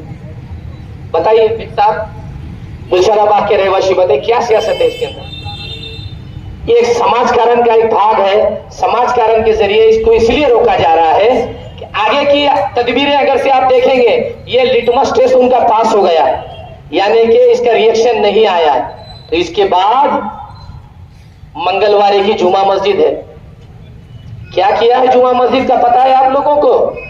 जब जिले का डेवलपमेंट प्लान बना, डीपी प्लान, उस डीपी प्लान के अंदर जुमा मस्जिद को टेंपल बताया हुआ अमरेशपुरी ने, टी लिख दिया वहां पे, और नीचे एब्रीविएशन में दिया हुआ था, टी का मतलब टेंपल, एम का मतलब मॉस्क्यू। तो मैंने जाके अमरेशपुरी से पूछा, साहब वो तो मस्जिद है ना, वहां पे सब वक्फ का रिकॉर्ड है, ये रिकॉर्ड है, नहीं मतलब माहित तो होता, तो भी वो अमरेशपुरी ने हटाया नहीं उसमें से। लेकिन जब जिला प्रशासन की नजर में हमने ये बात लाके दी, जिला प्रशासन से जिला अधिकारी से साहब से विनती की, तो उन्होंने वो डीपी प्लान में से टी हटा के एम लगाया। यानी कि इसका मतलब ये है कि हमको जागना होगा, हमारे संवैधानिक अधिकार लेने के लिए मुत्तहिद होना पड़ेगा। होना पड़ेगा कि नहीं होना पड़ेगा? और जब तक हम मुत्तहिद नहीं होंगे और बोलेंगे नहीं, तो हमें वो चीज मिलने वाली नहीं। बराबर है? हम मुत्तहिद थे, वो कामयाबी मिली, उसका टेंपल हट गया, मॉस्क्यू लग गया। क्यों लगाया था भाई मॉस्क्यू? कि हम सोए हुए थे, हम मुत्तहिद नहीं थे। लेकिन आज हम जाग गए, हम मुत्तहिद हो गए, हम उसका विरोध कर रहे हैं। आंख में आंख डाल के बात करने की हिम्मत इस भारतीय संविधान ने हमको दी, आइन ने दी, इस देश के दस्तूर ने दी, इसलिए वो डर रहे हैं। वो काम हो गया। अब उसके बाद आप देखेंगे बारादरी की जो बावड़ी है, मालूम है ना आप लोगों को, तो उस बावड़ी पे भी उसको बंद करने का काम वो अमरेशपुरी कर रहा था कि नहीं कर रहा था? उसको भी रुकाया गया। वहां के नौजवान को सलाम कि उनकी कोशिशों को सलाम, उन्होंने निवेदन दिया, जिला प्रशासन को झंझोड़ा, उसके बाद वो काम बंद हुआ। नहीं तो बॉडी को शासन कोट्यवधी रुपये खर्च करायला पाणी जगवा, पाणी जिरवा या योजनांवर, आणि हे जे चालू विहीर आहे ते बंद करण्याचं काम महानगरपालिका प्रशासनाकडून केला जात आहे। आणि आता आणखी एक महत्वाची गोष्ट सांगू शकतो तुम्हाला, पोलीस प्रशासन असा झालेला आहे आपल्या मुसलमानांच्या विरोधात, त्यांना माहित आहे मुसलमानांपाशी कोणती कागद नाही, कागदाव असायले तसं, अरे वकील साहेब हे तर कागद तुमच्या विरुद्धचा आहे, हे काय दिसायला या कागदामध्ये, ते तसं बघावं लागेल आपल्याला, त्याच्यात काय आहे, तो सुधर जाओ, तुम मुत्तहिद हो जाओ, अपने हकों को लेने की कोशिश करो, कागजात को सही करो, आने वाला वक्त खराब है, कोई फरिश्ते बचाने को आने वाले नहीं है, फरिश्ते हमको बनना पड़ेगा। जब शैतान आएगा तो फरिश्ता हमको खुद को बनना पड़ेगा। बराबर है? कोई फरिश्ता बचाने नहीं आएगा, उसका मफाद है, वो मफाद तक काम करेगा, निकल जाएगा। लेकिन रहना शहर में हमको तुमको है और बर्दाश्त हमको करना है। अभी आए हुए 3 दिनों से आप देखेंगे, मैं जो यहाँ खड़ा हूं ना, यहां मैं किस तरह नहीं खड़े रहना, ये 3 दिनों से कोशिश जारी थी। कितने दिनों से? मैं तो छोटा सा आदमी हूं, अदना सा आदमी हूं जो संविधान का पालन करता है, लेकिन वो यहाँ 3 दिन से कैसा नहीं खड़े रहना, ये कोशिश शहर में जारी थी।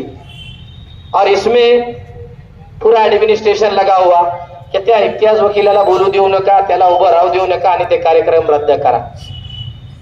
रद्द हुआ क्या? ये प्रोग्राम रद्द हुआ? नहीं हुआ। मैं आपको बताता चलूं, जब मैं सुबह मेरे घर से 10 बजे निकलता हूं कोर्ट के लिए, तो मेरे वालदा से ये, मेरी बीवी से कह के निकलता हूं कि मैं सर पे कफन बांध के जा रहा हूं, वापस आए तो तुम्हारा। ये 3 दिन से ये एडमिनिस्ट्रेशन मेरे साथ क्या कर रही है तुमको पता नहीं। तुषार भाव ने तुमको शॉर्ट में बताया क्या चल रहा है। बराबर है? अरे तुम दबाओगे तो हमको संविधान हमको भी पता है, तो इसलिए पढ़ो, लिखो, मुत्तहिद हो जाओ, सीखा, संगठित हुआ और संघर्ष करा। जब तुम संगठित हो जाओगे तो ये तुम्हारा बाल भी बाका नहीं कर सकेंगे।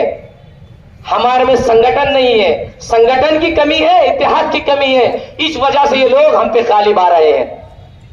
आ रहे हैं कि नहीं आ रहे हैं गालिब? अगर से ये मसले को आज हम नहीं रोकेंगे ताकत से, तो ये हमारे घरों तक घुसने को कम नहीं करेंगे। हमने तो अपनी जिंदगी वक्फ कर दी, वक्फ की जायदादें हड़प करने के लिए नहीं, वक्फ की, कौम के लिए वक्फ की। हम काम करेंगे, सदैव रास्ते पे रहेंगे और आपके दरमियान में रहेंगे। हमें कोई लालसा नहीं है कि इलेक्शन लड़ना है, नगर सेवक बनना है और नगर सेवक जाना है। आपके दरमियान में कहता हूं कि मैं कैसे निवडणूक लड़ने वाला नहीं हूं। अभी बहुत सारे ये भी फैला रहे कि वकील साहब आ रहे, गुलशना बाग से लड़ते कि क्या है कि लफड़ा उठा देते कि क्या है कि, तो मैं आपको बताता चलो, मैं कैसे भी नगर सेवक की निवडणूक लड़ने वाला नहीं हूं। अपने पास इतना चेहरे भाई नगर सेवक के ऊपर जाते से नहीं, नगर सेवक वो भी कागज उल्टा पकड़ते वहां जाके। अब पुलिस वाला अपने को बताता कागज पढ़ के आडा ऐसा है, तुम्हाला माहित नाही असा झालेला आहे, वो कांस्टेबल बोल के 12वीं को लेके आला और रोज अपने को कागजात सिखा रहे, डबल ग्रेजुएट पेक्षा मैं ट्रिपल ग्रेजुएट, हम यहाँ बैठे आले, वहाँ कोर्टा चला रहे 20-20 साल से, डिस्ट्रिक्ट जजों के सामने बहस कर रहे, और ये साला मामूली अपने को सिखा रहा, ये कागज असा आहे, बोलायचं नाही। कशामुळे? ये तुमच्या नरकट्टेपणामुळे। जब तुम अगर से हमारे पीछे खड़े रह जाएंगे ना, इनकी मजाल है कि ऐसा बोलने की है क्या? बोलो तो मुत्तहिद हो जाओ, इतिहाद का सबूत दो, और इतिहाद का सबूत देने के बाद जब इतिहाद होगा, थे मुत्तहिद तो जमाने पे छा गए, थे मुत्तहिद तो जमाने पे छा गए, बिखर गए तो ठेकरों में आ गए, वो हाल हो जाएगा। मुत्तहिद हो जाओ, इतिहाद को कायम रखो। और 1-2 मिनट में आपको इसकी पार्श्वभूमि सुनाता हूँ कि गुलशना बाग का किस्सा क्या है। ये जो आपके दरमियान में अब मीर सादिक मीर जाफर तो नहीं बोलना पड़ेगा, वो पुराना हो गया। मीर सादिक मीर जाफर बोले तो छुटका लग रहा है, अपने जमात को बोल रहे हैं। ये जो डाउन है ना, डाउन लोग अपने दरमियान में, भू माफिया, प्रशासन के पैर चाटने वाले, तलवे चाटने वाले लोग, ये क्या भरम फैला रहे अवाम में। अरे जान दो ना भाई, मैं छोटा सा गार्डन बना देंगे, रास्ता दे देंगे, ऐसा कर देंगे, और करना भी भाई कौन होगा फिर? कौम को तो काम की सब जरूरत है ना यार भाई, करना फिर गार्डन बनाना जल्दी से। वहां कहाँ गया था उस दिन सुबह 27-26 की सुबह में, जब अवाम को तेरी जरूरत थी तो तू कहाँ गया था भाई? किधर था तू? तू अजय देवगन, तू सुनील शेट्टी यहाँ बन के आ रहा, वो जब कहाँ गया था भाई? बराबर है क्या? वो अमरीश पुरियों को रोकने को क्यों नहीं आया भाई तू? जब अभी बात है वहां ऐसा कर देंगे, यहाँ ऐसा कर देंगे, कुछ नहीं। इसमें कानूनी लड़ाई लड़ना है और लोकशाही ने जो हमको हुकूक दिए वो लड़ाई लड़ना है, और इस लड़ाई में आपका साथ दरकार है। यानी कि आप अगर से साथ रहेंगे, हिम्मत देंगे, तो इंशाल्लाह ये लड़ाई हम जीते। पार्श्वभूमि क्या है? वो जमीन किसकी है? अभी आपको बताता चलो, वो जमीन का मूल मालक है मोहम्मद खान नबी खान पठान। 1973 से इनके पास वो जगह का खरीदी खत बोले तो समझते रजिस्ट्री, इनके पास रजिस्ट्री है। रजिस्ट्री होने के बावजूद नगर पालिका में उन्होंने नाम लगाया। नाम लगाने के बाद उस जगह पे जो पत्थर रखा गया नागोबा का, ग्राम दैवत उनका, ठीक है, होगा ग्राम दैवत का पत्थर रखा गया, तो वो मान्य है ना भाई, ठीक है पत्थर है। लेकिन ये प्लॉट जो है मोहम्मद खान साहब का, इसका सिटी सर्वे नंबर है प्रॉपर्टी का, नगर पालिका घर नंबर 302, और इसका सिटी सर्वे नंबर है 203, उसका उल्टा। अब इसमें क्या हुआ, जब 1982 में सिटी सर्वे वाले, अब हम ये बात प्रशासन को बता रहे, तो साला वो आमटे को वैसा समझ रहे ना, वो उल्टे कागदा पकड़ने वाले, वकील साहब ते असा झाला हो, ते तसा झाला। 1982 में क्या हुआ, सिटी का सर्वे हुआ। हर 20 साल के बाद महसूल revenue Maharashtra land revenue code ये बोलता है कि प्रॉपर्टीज का सर्वे होना चाहिए, लैंड रेवेन्यू कलेक्ट करने के लिए उसका लैंड रेवेन्यू बढ़ाना चाहिए, तो असेसमेंट होता है प्रॉपर्टी का। जब सिटी सर्वे के जरिए से असेसमेंट हुआ, अब जब हम ही पढ़े लिखे नहीं है, तो ये 1975 में 73 में नबी मोहम्मद खान साहब पढ़े वाले होंगे क्या भाई? अंदाजा लगाओ, नहीं होंगे। तो मोहम्मद खान साहब बाजार में चारा लाने को, कुछ तो भी लाने को चले गए, वो सिटी सर्वे वाला आ गया। अब सिटी सर्वे वाला आया तो एक हजरत ने, बाजू वाले ने बोले कि भाई ये जगह मोगली है। क्या बोले उन्होंने? ये जगह ऐसी मोगली है साहब, कोने में छोटा सा का घर। तो सिटी सर्वे वाले ने लिख दिया ये मोगली जगह है, मोगली जगह है, सिटी सर्वे ने लिख दिया। अब मोगली जगह में कोने में मोहम्मद अली खान साहब का इधर छोटा घर, उधर से कोने में नागोबा ग्राम दैवत, बराबर है। अब वो हो जाने के बाद सिटी सर्वे में लिख दिया। अब मोहम्मद अली खान साहब की नींद जागी नहीं, उन्होंने जाके सिटी सर्वे में देखे नहीं क्या लफड़ा हुआ क्या नहीं। अब ये जो रोज उन्होंने रेगुलरली पंक्चुअली जो अर्चना पूजा करते, उन्होंने देखे भाई ऐसा ऐसा होगा सिटी सर्वे में, उन्होंने पकड़ के निकाली कि कब्जेदार नागोबा मंदिर चे अर्चक बोले तो पुजारी को बोलते। पुजारी कौन है भाई? उसके भानुदास कड़नोर। उन्होंने नाम लगा दिए कि मी सिटी सर्वे वाला ऑफिसर क्या बोलता हूँ, कोड बन जाता सिविल कोड 5 मिनट के वास्ते कि मी नागोबा देवस्थान यांना सदरील मिळकतीचा मालक घोषित करत आहे। यानी कि वो इंक्वायरी शीट में लिख दिया। इंक्वायरी शीट में लिखने के बाद हम सोने की वजह से हमने जिन फरिश्तों को देवगन, अजय देवगन को, सुनील शेट्टी को भेजा, उनका काम है ना वो देखने का क्या है। सुनील शेट्टी तो पूरे वार्ड में घूमते, उनको घरा मालूम रहते, गलियां मालूम रहते कि नहीं, गलियां मालूम रहते कि नहीं सुनील शेट्टी को, अजय देवगन को। तो ये भी देखने का कि प्रॉपर्टी क्या खाली है। हाँ, खाली प्रॉपर्टी नहीं तो उसके कागजा बना के कैसा बेचने का वो मालूम है। आप उसमें कब्जा आ गया, वो जाके देखे नहीं देखे तो उसमें प्रॉब्लम क्या हो गया, उन्होंने देवस्थान का नाम लगा लिया, वो पीआर कार्ड चैरिटी कमिश्नर में दे दिया। चैरिटी कमिश्नर ने इंक्वायरी नहीं की, चैरिटी कमिश्नर में एड्रेस बताए वांगी रोड परवनी। हिस्सा पूरा सुन लो कि किस तरह से कागजों में गड़बड़ की जाती है और अपने को डराया जाता है, खौफ दिखाया जाता है। कागजों में लिख दिए नागोबा देवस्थान वांगी रोड परवनी। धर्मादा आयुक्त कार्यालय में बता दिए साहब ये हमारा पीआर कार्ड, ये हमारी प्रॉपर्टी। धर्मादा आयुक्त कार्यालय में वो मिलकत लग गई नागोबा देवस्थान के नाम। कोई ने ऑब्जेक्शन लिया? कैसा लेगा भाई, अपने गुलशना बाग में हो रहा क्या ये नहीं मालूम तो वांगी रोड का कौन देखेगा, है कि नहीं। तो ये ऐसा हुआ, कोई ने देखा नहीं, वहां पे चैरिटी कमिश्नर में प्रॉपर्टी लग गई। अब प्रॉपर्टी लगने के बाद रास्ता बंद हो जाएगा। पूरी शीट 220 स्क्वायर फीट का वो प्लॉट है, 220 स्क्वायर मीटर का प्लॉट है, बराबर है। अब उसके आजू बाजू में सामने से घर है, लेफ्ट साइड में घर है। तो हमने क्या करे, जो आजू बाजू के शेजारी है, भाई तुम्हारा रास्ता बंद हो जाएगा, तुम्हारे ईजमेंट्री राइट है कि तुमको रास्ता देना चाहिए। तो उनका रास्ते का एक केस हमने कोर्ट में बना के कोर्ट में डालने के बाद अभी वो दावा चल रहा है जिसका RCS नंबर है 99/2023। ये दावा चल रहा है, शेख हबीब साहब के नाम से हमने दाखिल किया। अभी 13/9 उसमें तारीख दी। ये दावा न्याय प्रविष्ट है, बराबर है। पार्श्वभूमि बता रहा। इसके बाद ये जो इन्होंने 420 की अपने अजय देवगन, सुनील शेट्टी सब सो जाने के बाद, तो वो 420 के खिलाफ हमने एक फिरियाद दाखिल करे। 420 की किसके खिलाफ? नागोबा देवस्थान के खिलाफ, कि भाई ये इन्होंने मालकी की प्रॉपर्टी होने के बाद प्रॉपर्टी को झूठा बता दिया। ये आपका वक्त इसलिए ले रहा हूं कि बहुत सारे गलतफहमियां फैला रहे अजय देवगन, सुनील शेट्टी आपके दरमियान में। तो आपको मालूम होना कि एक्चुअल परिस्थिति क्या है, कि अपन क्यों लड़ रहे हैं, क्या बात है। अपना कोई पॉलिटिकल मफाद नहीं है इसमें, कोई राजकीय फायदा नहीं है इसमें। किसी के धर्म पे खेल के, किसी के धर्म की भावनाओं को दुखा के राजकारण नहीं करना है। हमको करना है क्या? नहीं करना है। तो हमने 420 दाखिल की।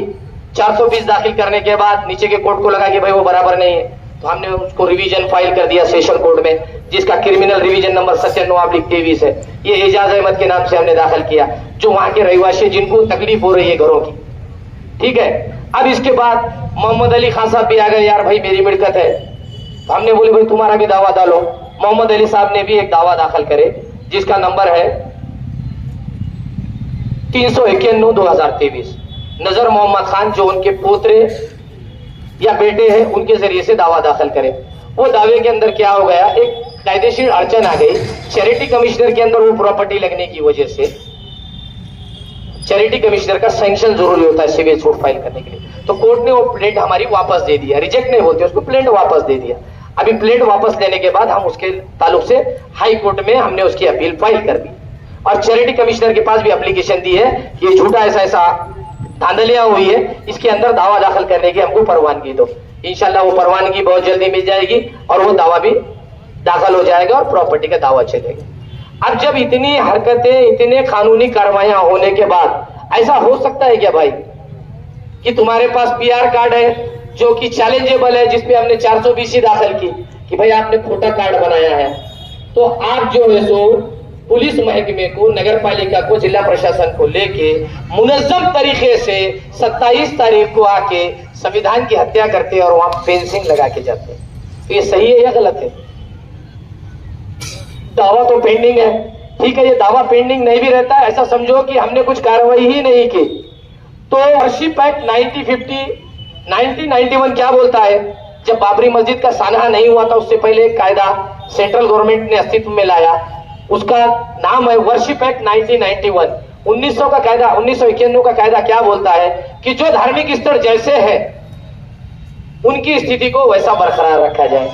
बरकरार है कि नहीं भाई? नागोबा देवस्थान की जो अस्तित्व है जैसा का वैसा है कि नहीं? प्लॉट का अस्तित्व जैसा क्या है वैसा है कि नहीं? लेकिन आज प्रशासन ने आपकी चुप्पी की वजह से उसको चेंज किया कि नहीं किया? चेंज कर दिया ना चेंज। इसलिए चेंज किया कि हम खामोश थे, हमारे में इतिहाद नहीं था। तो मेरा यही गुजारिश है, ये प्रकरण की एकदम पार्श्वभूमि है। अभी हाईकोर्ट से अपील इंशाल्लाह हम कोशिश करेंगे कि वो दावा यहाँ चलाने की परमिशन दी जाए, तो नजर मोहम्मद खान साहब को प्रॉपर्टी मिलेंगी। और बाजू के अतराफ में जो शेजारी है शकील भाई, हबीब भाई, इनको अभी आप देखेंगे फेंसिंग करने के बाद एक 5 फीट की गली छोड़े खाली उन्होंने, मैयत भी नहीं निकलती उसमें से, निकलती है, निकलेगी मैयत वहां से, किसी का इंतकाल हो जाए तो हम ये कोशिश कर रहे हैं ईजमेंट्री राइट के जरिए कि हमारा ईजमेंट्री राइट ऐसा वो जगह को ऑफर करने का, और हमको आने जाने के लिए पर्यायी रास्ता नहीं है, हमको वो रास्ता दो। तो अब ये सुनील शेट्टी, अजय देवगन क्या फैला रहे, अरे अरे अरे अरे ये तो लफड़ाच कर रहे वकील साहब, क्या तो भी लफड़ाच कर दे रहे। अरे क्या कर रहे भाई, कानूनी हक मांग रहे, जो बोल रहे हैं इसके दावे की कापियां देता हूं, अगर से किसको शक आ रहा तो लेके जाओ, पढ़ो भाई, दावे के कापियां पढ़ो। नहीं तो ई कोर्ट्स बोल के एक सॉफ्टवेयर है, ई कोर्ट्स डाउनलोड करने का, और ये मैंने जो नंबर डाला, नंबर डालने का और देखने का ई कोर्ट्स पे कि ये दावा चल रहा है कि नहीं, सेक्शन क्या है, क्या चल रहा, क्या नहीं चल रहा। तो ये आप सबको माहिती होना चाहिए कि मुसलमानों के जज्बातों से शहर में किस तरह से खेला जा रहा है, और जज्बातों को अलग दिशा दी जा रही है। दी जा रही है कि नहीं दी जा रही दिशा? अब तुषार भाऊ ने खेद व्यक्त किया की भाई कमी प्रमाणात आलेले साहेब, हे जे आलेले लोक आहे ना, हे लोक आमच्या समाजाचे क्रीम सज्ञान लोक आहे, आणि यांना सगळा माहित है कि कसं काय करायचं आणि कसा विरोध करायचा, और संविधान की लड़ाई हमको लड़ना है, आपके साथ की जरूरत है, और इसी तरह आप हमारी हिम्मत अफजाई करते रहेंगे तो इंशाअल्लाह संविधान से हम इस लड़ाई को जीतेंगे। वो चाह रहे हैं कि हमारे हाथ से कुछ गलत हो, लेकिन हम संविधान प्रेमी हैं, हम कुछ गलत नहीं करेंगे। हमारे को भी कोडवर्ड आते हैं, हम भी अमरीश पुरी बनाएंगे, हम भी देवानंद बनाएंगे, हम भी राजेश खन्ना को जिंदा करेंगे, बराबर, बाबू मोशाय को जिंदा करेंगे, करेंगे कि नहीं करेंगे? हमारे पास भी राजेश खन्ना है, देवानंद है, और हमारे पास सुनील शेट्टी और अजय देवगन भी है।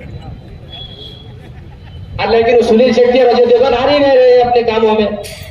आपने उनको इसलिए चुन के दिया कि अपनी फिल्म हिट होगी परभनी शहर में, परभनी का विकास होगा, लेकिन फिल्म तो हिट नहीं हुई, फिल्म तो गड्ढे में चली गई, फ्लॉप कर रहे अपनी फिल्म को, कर रहे कि नहीं कर रहे फिल्म फ्लॉप? तो ये फिल्म फ्लॉप नहीं होना, इसलिए हम ये लड़ाई लड़ रहे हैं। इस लड़ाई में आपके साथ की जरूरत है, इसमें हमारा कोई स्वार्थ नहीं है।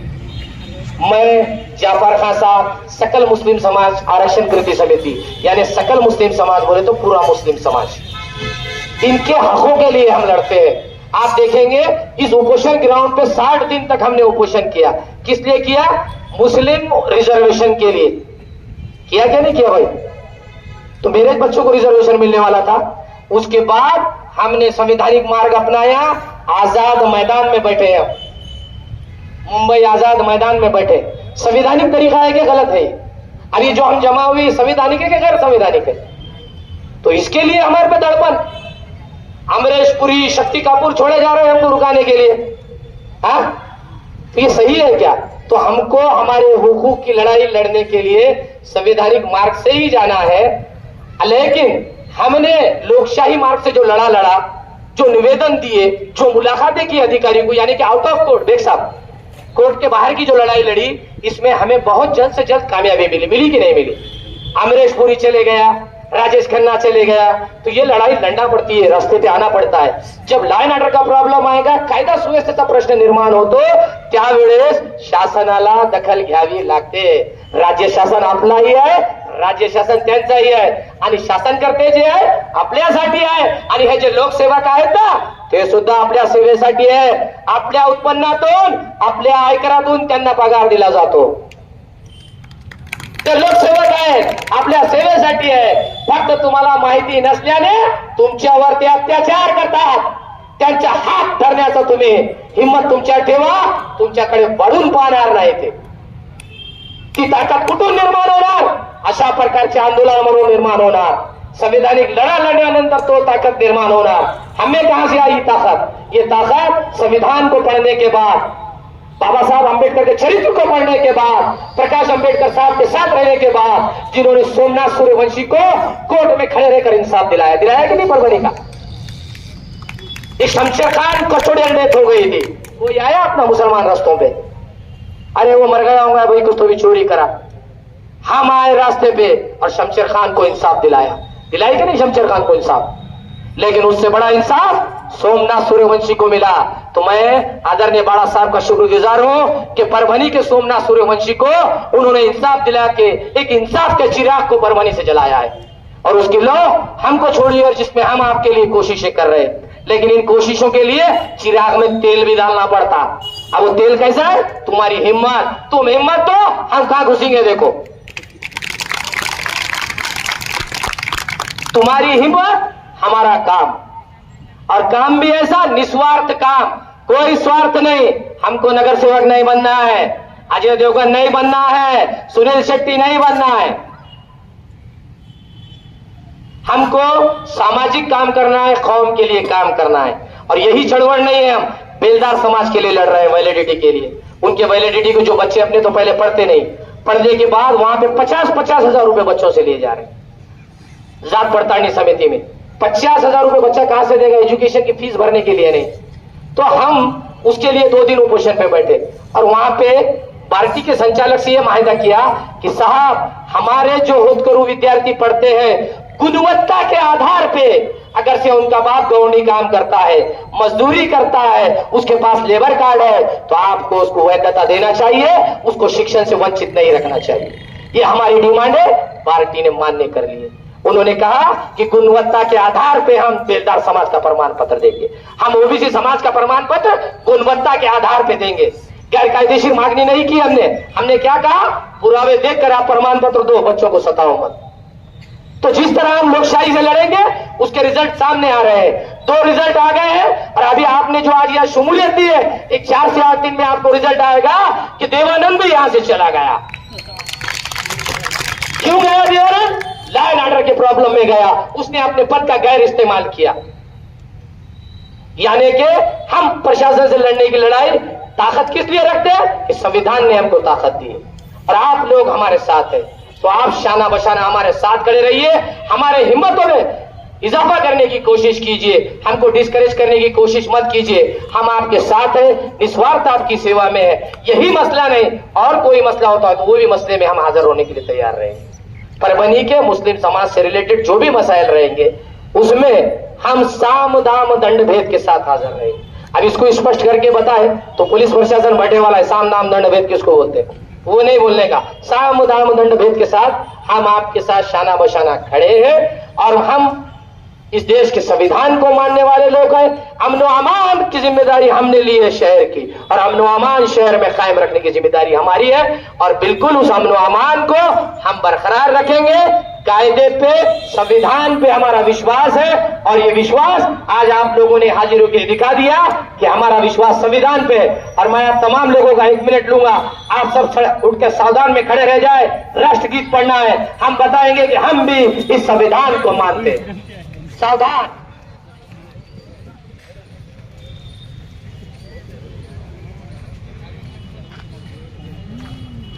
सब साइलेंट, मोबाइल आपने साइलेंट करो, अवमानना नहीं होनी चाहिए। एक साथ राष्ट्रगीत शुरू करेंगे। शुरू कर।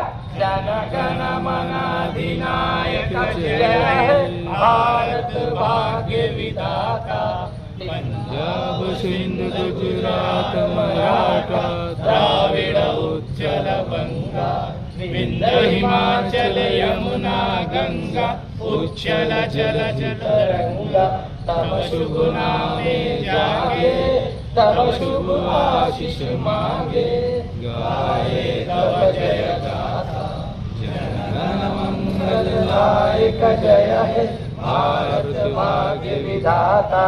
जय है जय है जय है जय जय जय जय है जय है। आज दिनांक 22 ऑगस्ट 2025 रोजी नूतन जिल्हाधिकारी यांचं अभिनंदन। अन्यायग्रस्त पीडाग्रस्त जे गुलशनाबादचे नागरिक आहे, समस्त मुस्लिम समुदाय ज्यांच्यावर दिनांक 26/7/2025 रोजी अन्याय अत्याचार करण्यात आला, संविधानाची हत्या करण्यात आली, त्या संदर्भात आम्ही आमची पीडा घेऊन जिल्हाधिकारी साहेबाकडे आलो होतो. त्यांना विनंती केली, सगळी पार्श्वभूमी प्रकरणाची समजून सांगितली आणि त्यांचं स्वागत आम्ही आमच्या निवेदनानं परभणी शहरामध्ये केलेलं आहे. आज स्वागताची प्रथा कशी आहे आपल्या समाजामध्ये की एखादा पुष्पगुच्छ देऊन हार देऊन असा त्यांचा सत्कार समारंभ केला जातो, परंतु आम्ही आमच्या निवेदनाच्या मार्फतनं की जो लोकशाहीने प्रस्थापित केलेला आहे त्याप्रमाणे आम्ही आमचं निवेदन देऊन त्यांचं स्वागत केलं आणि जिल्हाधिकारी साहेबांनी याला चांगला प्रतिसाद दिला. त्यांनी सगळं ऐकून घेतलं आणि सांगितलं की ज्या दोषींनी या गैरकायदेशीर अतिक्रमणाला मदत केली आहे त्यांच्याविरुद्ध ते लवकरच कारवाई करणार आहे आणि सदरील प्रकरणामध्ये शासनाला कळवतो असं सुद्धा त्यांनी आश्वासन दिलेलं आहे. आणि आम्हाला जिल्हा प्रशासनाकडून आशा आहे आणि संविधानावर आमचा विश्वास आहे की या संदर्भात आम्हाला न्याय मिळेल. एवढं सांगून आपल्या माध्यमाने माझे 2 शब्द संपवतो. जय हिंद, जय महाराष्ट्र. आप देख रहे हैं मेरे साथ परभनी आज तक, मैं हूं सैयद अखिल. इस न्यूज को कवर करने में हमें सहायता की है परभनी आज तक के कार्यकारी संपादक सैयद अयान, 24/7 माझा महाराष्ट्र न्यूज चैनल के कार्यकारी संपादक Sattar Khan Pathan, the fact today और परभनी टुडे के कार्यकारी संपादक सलीम खान उर्फ जुल्फू सर, परभनी आज तक के मराठवाड़ा ब्यूरो चीफ सोहेल तांबोली, 24/7 माझा महाराष्ट्र न्यूज चैनल के मराठवाड़ा ब्यूरो चीफ फिरोज खान पठान, परभनी आज तक के जिला प्रतिनिधि सैयद मोबिन सैयद इस्माइल, परभनी आज तक के परभनी शहर प्रतिनिधि शेख सद्दाम शेख निजाम, 24/7 माझा महाराष्ट्र न्यूज चैनल के परभनी जिला प्रतिनिधि शमीम खान पठान, महबूब खान पठान, मुन्ना खान पठान, शेख इस्माइल और उसी के साथ में शेख अयारा मैडम, साथ ही परभनी आज तक की कार्यकारी संपादक और एंकर शेख शहनाज, इन्होंने मिलकर मैं हूं सैयद अखिल. पहली बार अगर आप हमारा चैनल देख रहे हैं तो सबसे पहले तो आप हमारे चैनल को सब्सक्राइब कर लीजिए. सब्सक्राइब करने के बाद बेल आइकन का बटन जरूर दबाएं. उसी के साथ आप हमारे चैनल को लाइक करें, शेयर करें और कमेंट करना ना भूलें. आप हमें Facebook, Twitter, Instagram, Telegram, WhatsApp और यूट्यूब पर भी फॉलो कर सकते हैं. मुझे दीजिए इजाजत. जय हिंद. परभनी पाइल्स क्लिनिक में आपका स्वागत है. पहले मुंबई, पुणे और गुजरात में सक्सेसफुली 15,000 से ज़्यादा पेशेंट्स का इलाज करने के बाद हमने परभनी सिविल हॉस्पिटल के सामने हमारे क्लिनिक की ओपनिंग की है. हमारे यहाँ पाइल्स का इलाज किया जाता है. किसी भी तरह की सर्जरी या कोई भी किस्म का कट नहीं लगाया जाता. यहाँ सिर्फ और सिर्फ आयुर्वेदिक इंजेक्शन से आपका इलाज किया जाएगा. ये इलाज के बाद आप अगले ही दिन से अपने काम पर जा सकते हो. आपको हॉस्पिटल में एडमिट होने की ज़रूरत नहीं है. आप दिए गए नंबर पर कांटेक्ट करके अपॉइंटमेंट ले सकते हो. किराए से देना है जिंतू रोड, सिटी फंक्शन हॉल के करीब, परभनी. कॉलेज, स्कूल, हॉस्पिटल या ऑफिस के लिए किराए से देना है. उसी के साथ में जिंतू रोड पर ही सिटी फंक्शन हॉल के बाजू में मारिया हॉस्पिटल, यहाँ पर ग्राउंड फ्लोर पर 30/40 गोदाम के लिए या जिम के लिए किराए पर देना है. मजीद जानकारी के लिए मोबाइल नंबर 9420964703. परभनी शहर का मशहूर beauty parlour Sana beauty parlour. हमारे यहाँ facial, eyebrow, vaccine, pedicure, manicure, hair cutting, hair colour, hair straightening, keratin, hair smoothing, hair spa, body spa, कान टोचना, मेकअप, दुल्हन मेकअप सभी किए जाते हैं और वो भी बेस्ट क्वालिटी के साथ कम दाम में. एक बार जरूर आएं और सेवा का मौका दें. सना ब्यूटी पार्लर खान साहब के बिल्डिंग के पास, आइजॉन मॉल के पीछे, Dargah road, Parbhani. Mobile number 9730200824. Abdul Wahab function hall booking यहाँ पर शुरू है. शादी ब्याह और उसी के साथ में छिल्ला छट्टी और साथ ही यहाँ पर किसी भी तरह के प्रोग्राम, रस्म, एंगेजमेंट के लिए आपके लिए अब्दुल वहाब फंक्शन हॉल में मूलभूत सुविधा अवेलेबल है. अब्दुल वहाब फंक्शन हॉल परभनी शहर के कवड़गांव रेलवे गेट से नीचे, यहाँ पर जिस तरह से अलीबाग नगर के करीब ही यहाँ पर ये फंक्शन हॉल अवेलेबल है. और अब्दुल वहाब फंक्शन हॉल जिस तरह से यहाँ पर मूलभूत सुविधा अवेलेबल है, लेडीज के लिए यहाँ पर अलग से हॉल, सेपरेट हॉल, जेंट्स के लिए सेपरेट हॉल, उसी के साथ में बच्चों के खेलने के लिए सामने गार्डन और स्पेशली पार्किंग के लिए माकूल जगह.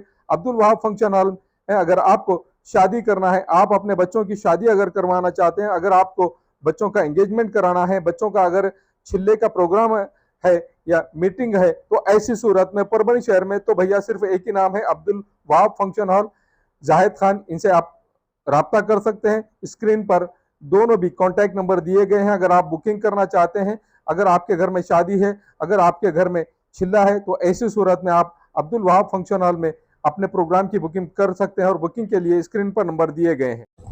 शादी हो या एंगेजमेंट, छिल्ला हो या जुमागी, मीटिंग हो या कुछ और, परभनी शहर में तो भैया सिर्फ एक ही नाम, फैसल फंक्शन हॉल, दरगाह रोड, फैसल कॉलोनी, जमीर पॉइंट, परभनी.